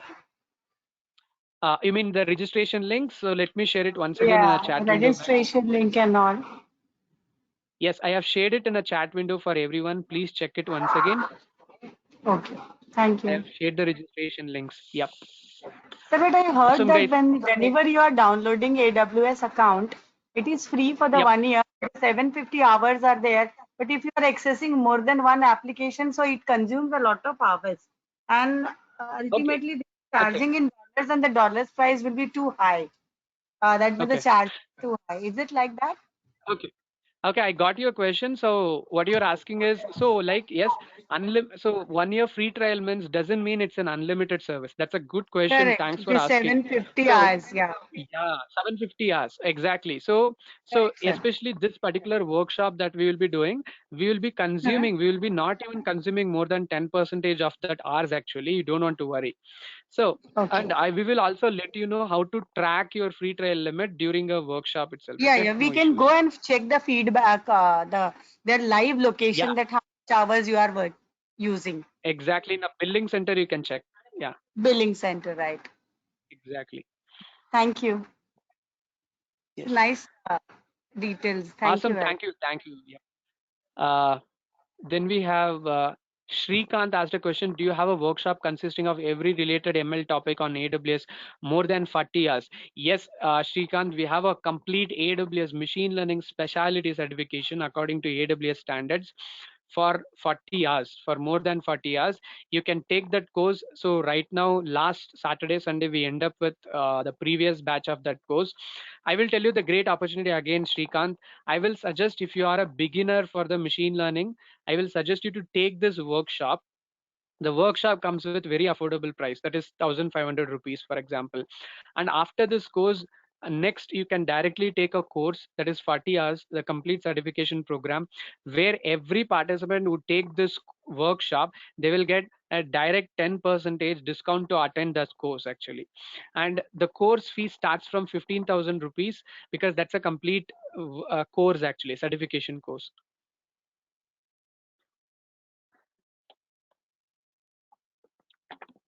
So Kalaivani asked a question. um, Can you email the workshop details? Yes, we will email for all the registered participants, Kalaivani. Yeah. So Komala has asked a question. Can you give a reference for the three people's offer what we are talking about? Okay, here we go, Kalaivani. I mean, if you're going to bring your friends, let's imagine, if you're telling your friends to join along with you, okay, you can buy a group ticket. So let me show you guys a platform where you can buy the tickets. Okay, it will provide clarity for you. Okay, so the registration platform will look something like this, Kalaivani.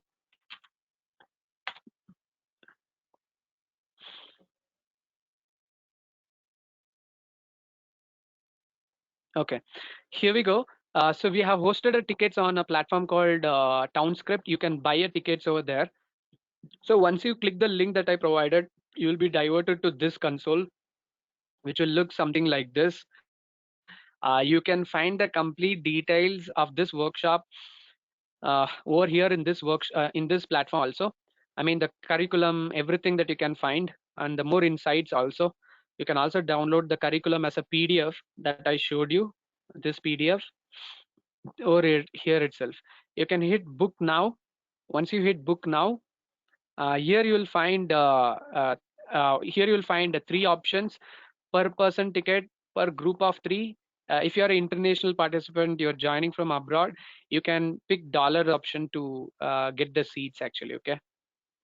Yeah. So group ticket is already discounted with 10 percentage. You don't want to worry about anything. You can directly go and purchase. Okay. So go ahead, hit on register button. You can go and register it before the seats are getting filled. So the seats probably will be getting filled at least 2 or 3 weeks before the workshop itself. Don't miss the opportunity. This is going to be only for this batch. Okay, the pricing. Okay, Vinay has asked a question from this workshop. Is it useful for job opportunities?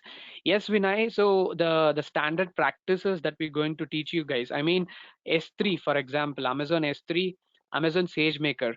That's where the huge amount of job opportunities comes into the picture. I mean, I can keep on mentioning the names of companies like Netflix completely runs on AWS, Schneider Electronics, Robert Bosch, Accenture. As I told you, the slides that I displayed you, right?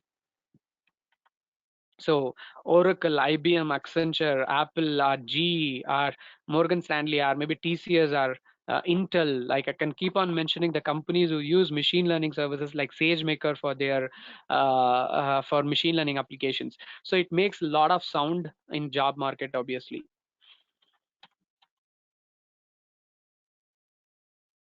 Subhan has asked a question like all the three members will get a equal service and resources. It can be accessible later also. Yes, Subha. Yes, Subha. Yes. So the group of three members tickets is just for the registration. You'll get the discount. All the other opportunities are common. You'll all the three peoples will get access to recordings, community support. Everything is common. There is no minimization in that. No issues. So Uma has asked a question. The group size is actually three, Uma.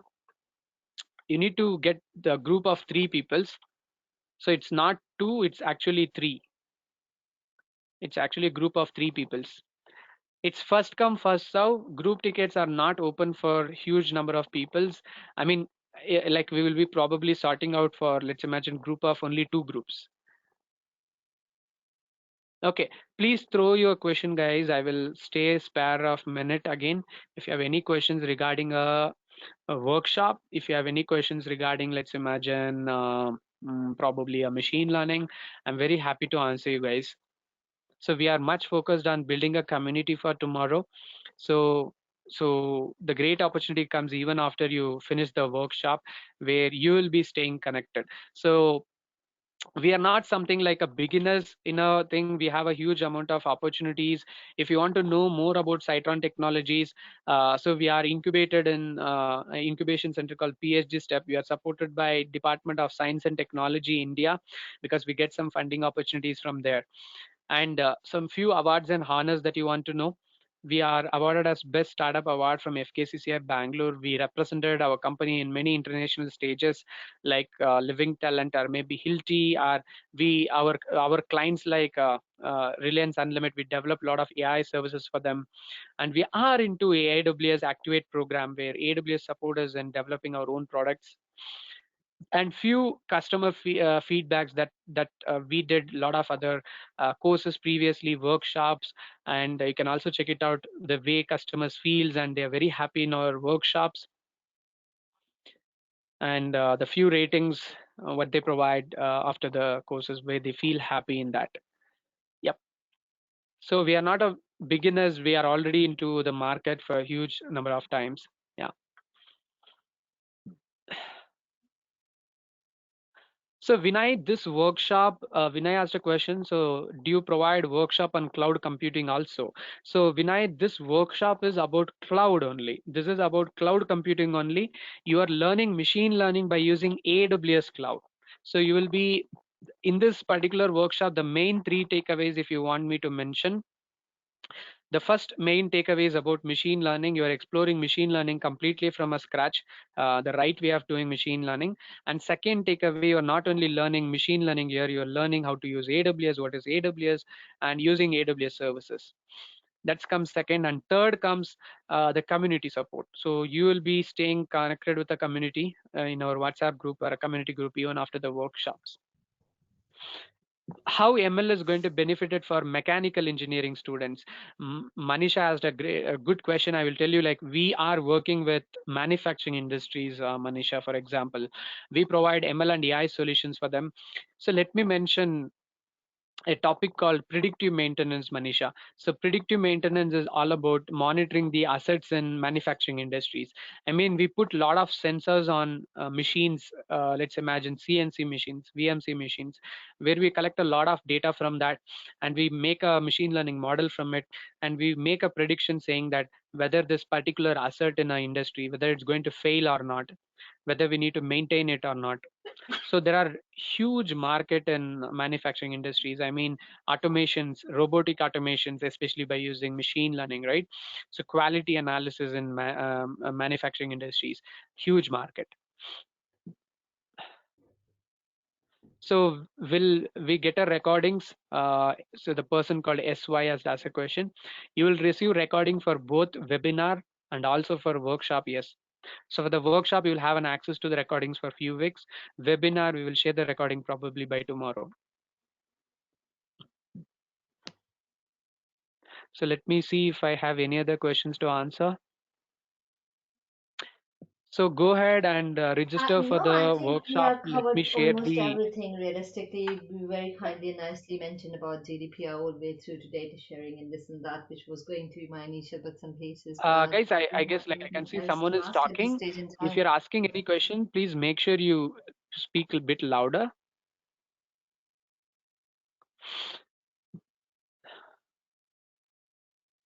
So let me see if I didn't answer any of your questions.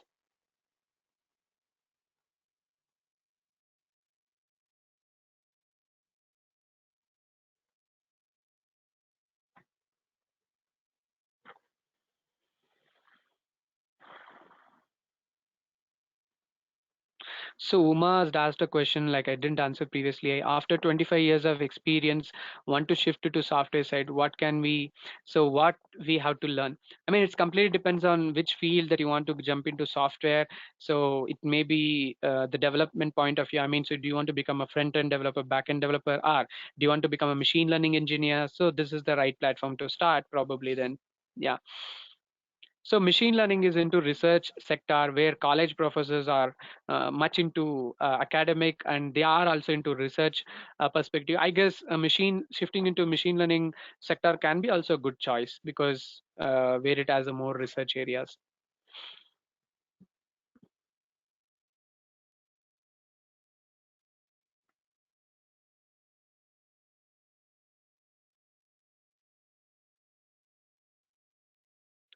Okay.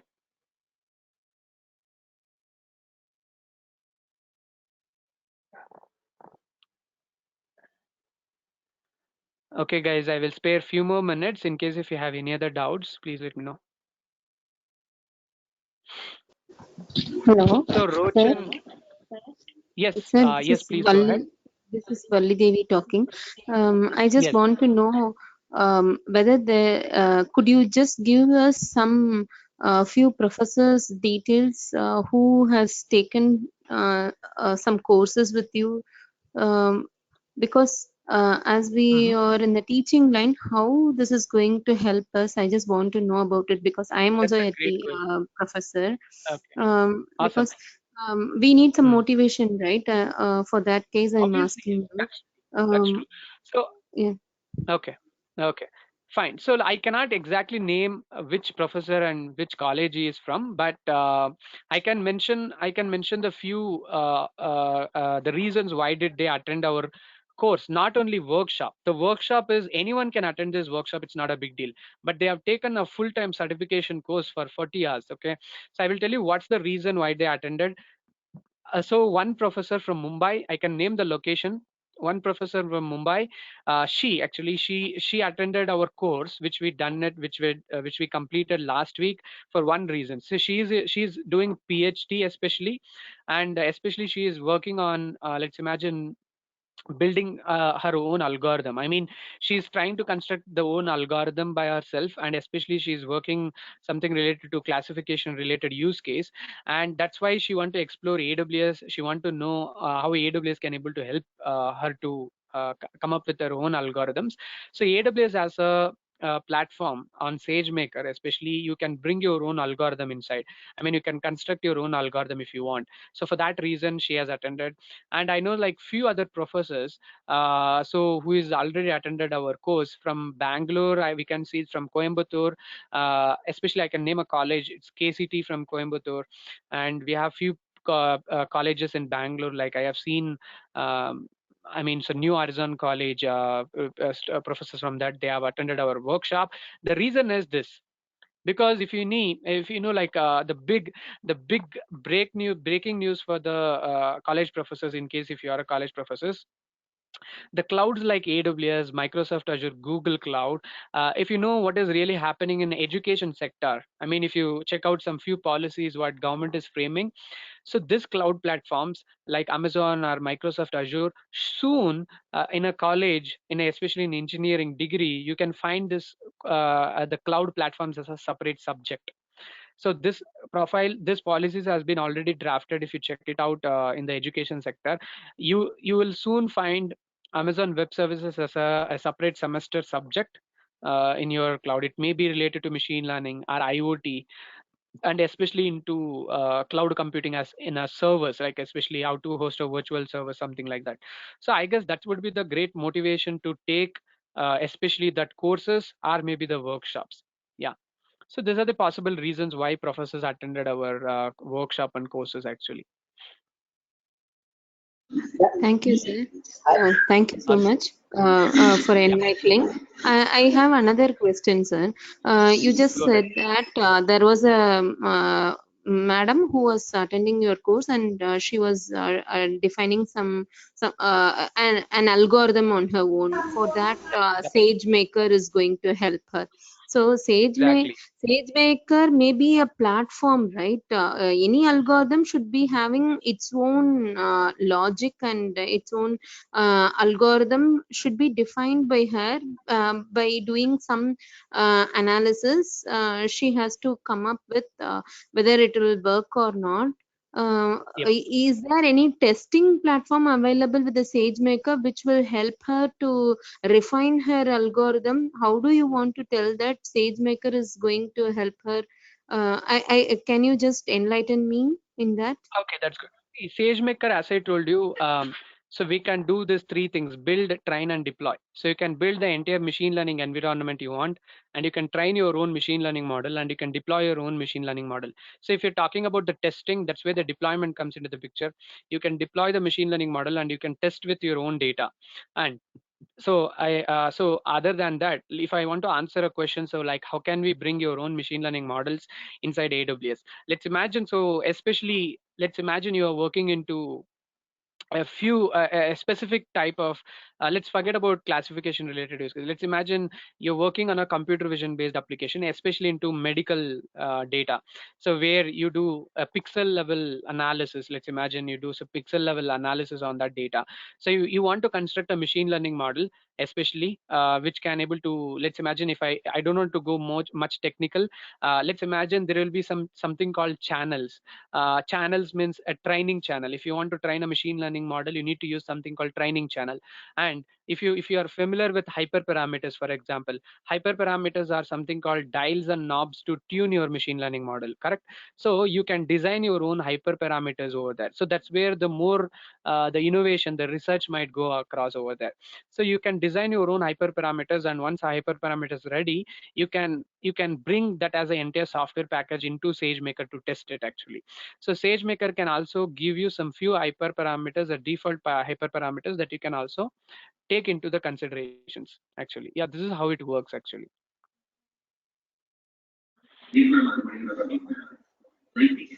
Sir?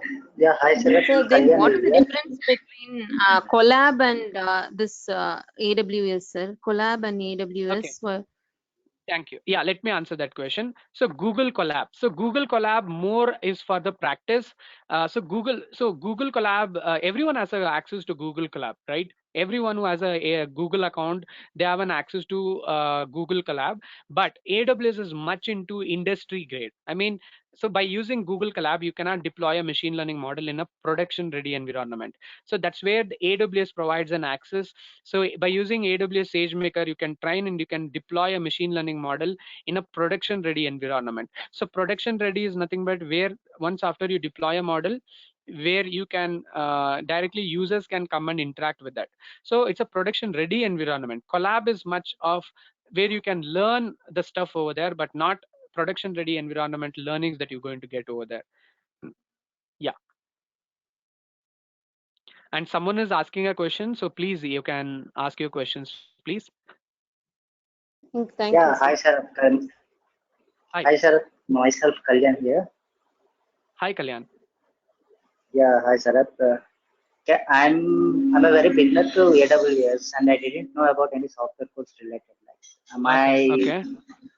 my branch is different from this.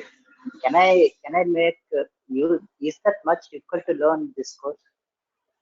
Okay. See, like, so Kalyan, so so today I'm inviting you to register for the workshop. Okay. I'm not telling you to register to the course directly. The course is something for a long plan. Let's imagine we also do course. It's a complete AWS machine learning specialty course, which happens after this workshop actually. So that course is for 40 to, let's imagine it's 38 to 40 hours course actually. So that course comes with a big price. It's a 15,000 rupees where it's going to start. So wherein this workshop is a beginner level workshop for any beginners who want to get started with the machine learning and they want to gain some industrial knowledge how the really machine learning works in industry. So for that reason, workshop can be a good place. And as I told you, the people who attend our workshop, they will get 10% discount directly to attend a course actually. Yeah. Okay, thank you. Awesome. So Uma has asked a question, is this 2 days workshop is sufficient? Yes, Uma, this 2 days workshop is sufficient for you to get started with machine learning by doing a live hands-on project. And then if you're interested to take it as a full-time, let's imagine you want to become a specialist in it, then you can take the course. Okay, can we see a sample certificate for the workshop if you're asking, Vinay? So let me show you in the website if you need. So if you check out the website, we have put a sample certificate over there.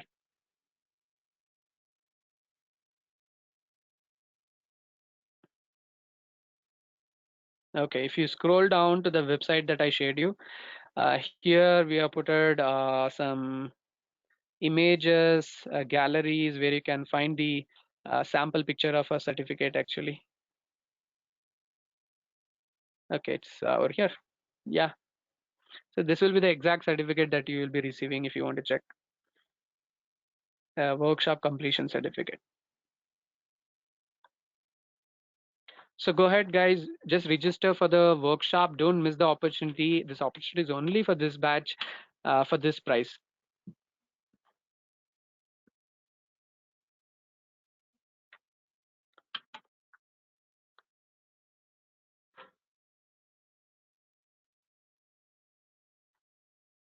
So Roshan asked a question, after attending this workshop, what is the additional skill that you need to learn for apply for the job?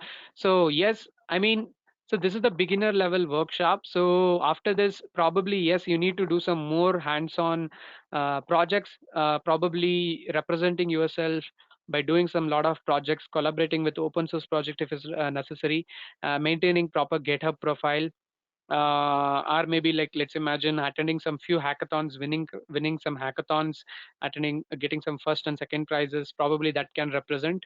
Yes, you need some more projects hands-ons even after this also, Roshan. So then that can able to let you to get into the job very easily.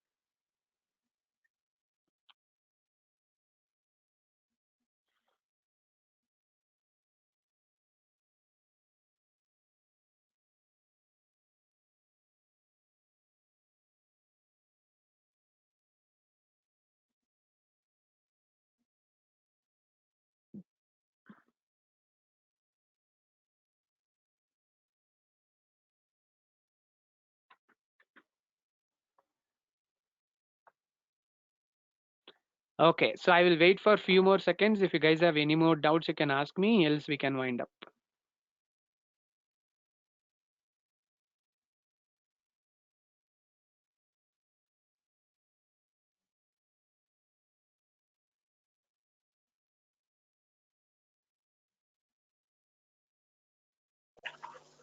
Sir, Yes. this is again Valli Devi, sir.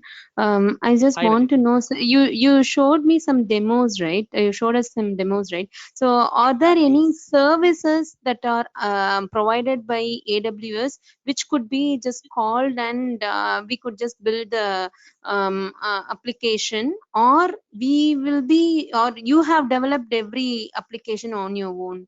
Something like identifying in a picture, identifying a car, in a picture identifying the wheel of a car, person. So all those you showed us, right? I was really Exactly. amazed, and I was very much happy to see that. So I am Awesome. and yeah, it was a very awesome demo that you showed us. So the thing Thank you. is there anything like AWS services are available? We just call those services and as a software as a service, and we just make use of it, or how do we do Mhm. that? Okay, that's How what. have you achieved this?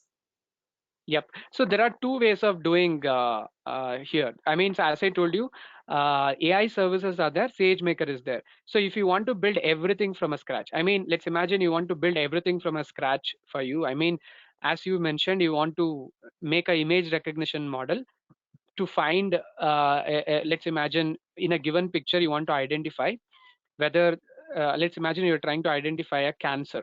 It may be a liver cancer, breast cancer, whatever it is. You want to identify in a given picture, is there any symptoms of a cancer? So if you want to build a system from a scratch by writing a Python programming end to end, yes, for that reason, you can go with Amazon SageMaker. So that's what exactly we'll be also exploring in the workshop. Otherwise, as you're mentioning, if you want a ready solution where I will simply call it, I want to get a predictions from it, that's where the AI services comes into the picture. So for example, I mentioned few AI services for computer vision. If you want to do anything with images and videos, you can use Amazon recognition, the exact service that I provided a demo right now, right? Otherwise, let's imagine if you want to build a chatbot, use Amazon Lex. Otherwise, if you want to build any forecasting application, like if you want to forecast the weather, stock market, or your sales in a company as a product, you can use forecast. So they have AI services for that. Yeah. But all those services may not be for free of cost, right, sir? Yeah, there is We have to nothing comes as pay a and free make use. part of it. Yeah, we Yeah, have to exactly. pay and we have to make use of it, and it will be Exactly. for So like, a hmm, for certain time period. It will be available, and if you obviously. want, we have to extend that. Okay. Exactly. So it's a general logic, right? So because for the learning purpose, for you to develop the stuff on AWS, they give 1 year free trial. That is so much sufficient for you to learn. But ultimate goal of this one is to for you to build a product and to say make a sales for some customers at the end of the day. And obviously, so at the end of the day, Amazon has to make a revenue out of it. So it's a paid service. Only through this workshop it becomes free. AWS services becomes free, or else No, in general for everyone is it in free, general. sir? Yeah, in general, if you're going to create an AWS account, it's going to free only. It's going to come free. Yeah. Oh, okay, sir. Thank you. Thank you so much. And I will try to join the workshop, sir. Awesome. So we will share the details, and this is only for 25 peoples. Once we seal Okay. the things, we won't get 25 peoples because it's a hands-on workshop. You know that webinar we Yeah. had more than 150 peoples. I can attend it, but in a hands-on where you will be doing a project along with me, I will be answering your questions. I will be solving your bugs over there. I mean, in case if you get an error. So for those reasons, we are keeping it for 25 peoples only. But Okay, will awesome. that Thank be you. possible for within 10 hours to solve all the errors that encounters? Yes, possible, because we are doing this workshop almost for 2-3 years right now. We kept our materials ready for not to produce any errors. You don't have to worry about that. So you'll be giving us exposure both in SageMaker and as well as in Amazon the Web Amazon Web Services exactly. already Amazon available. Yep, Face recognition service that is already exactly. existing. Exactly. We'll be Okay. doing it So by writing some Python program. Yep. okay. So for SageMaker, what is the program that you will be teaching us? We'll be using Python only. We'll be using a very basic Python programming to understand the concepts over there. No No, worries. what is the As a mentor, application? sorry? What is the application that we'll be building in Amazon SageMaker? Okay, that's good. So we'll be working on classification related use case, especially. We'll be using Irish data. It's a real-time data for us to understand the concept. We'll be training the entire model and we'll be deploying it in a real time. It's probably, it can be Thank you. Irish model, or it may be any sales data that we may pitch in. Yeah. Oh, okay. Thank you, sir. Thank Yeah. you. Awesome. But with whatever guidance you give, we will be able to even work further with Iris data if it is not being taught Exactly. also, right? Okay. Exactly. That's what, exactly correct. Our code is completely customizable. You can directly use that exact code for any classification related use cases. Yes. Okay. Thank you, sir. Thank you so much Awesome. for You're welcome. answering all the questions. Thank you. So I guess it's time to wind up now. In case if you guys have any questions, you can directly contact me with the given number over here, if you have noted down in case. Yes. So thank you then. Just enjoy the rest of your day then. Thank you then. Good night. Yeah. Bye. Sir, where is the number, sir? If you can check out in my screen, otherwise let me Yeah, share it in yeah, a yeah, chat window. yeah. Okay. Mm. I'm sharing my WhatsApp number in a chat window. You can make a note. So this is not the WhatsApp number? Is this not the So the WhatsApp number number that that you I'm have sent? representing in the screen is a WhatsApp number. Yes. Yeah, okay, sir. So I have taken the screenshot. Thank you, sir. Okay, good. Thank you then. Good night. Just enjoy the rest of your day. Thank you. Thank you, sir.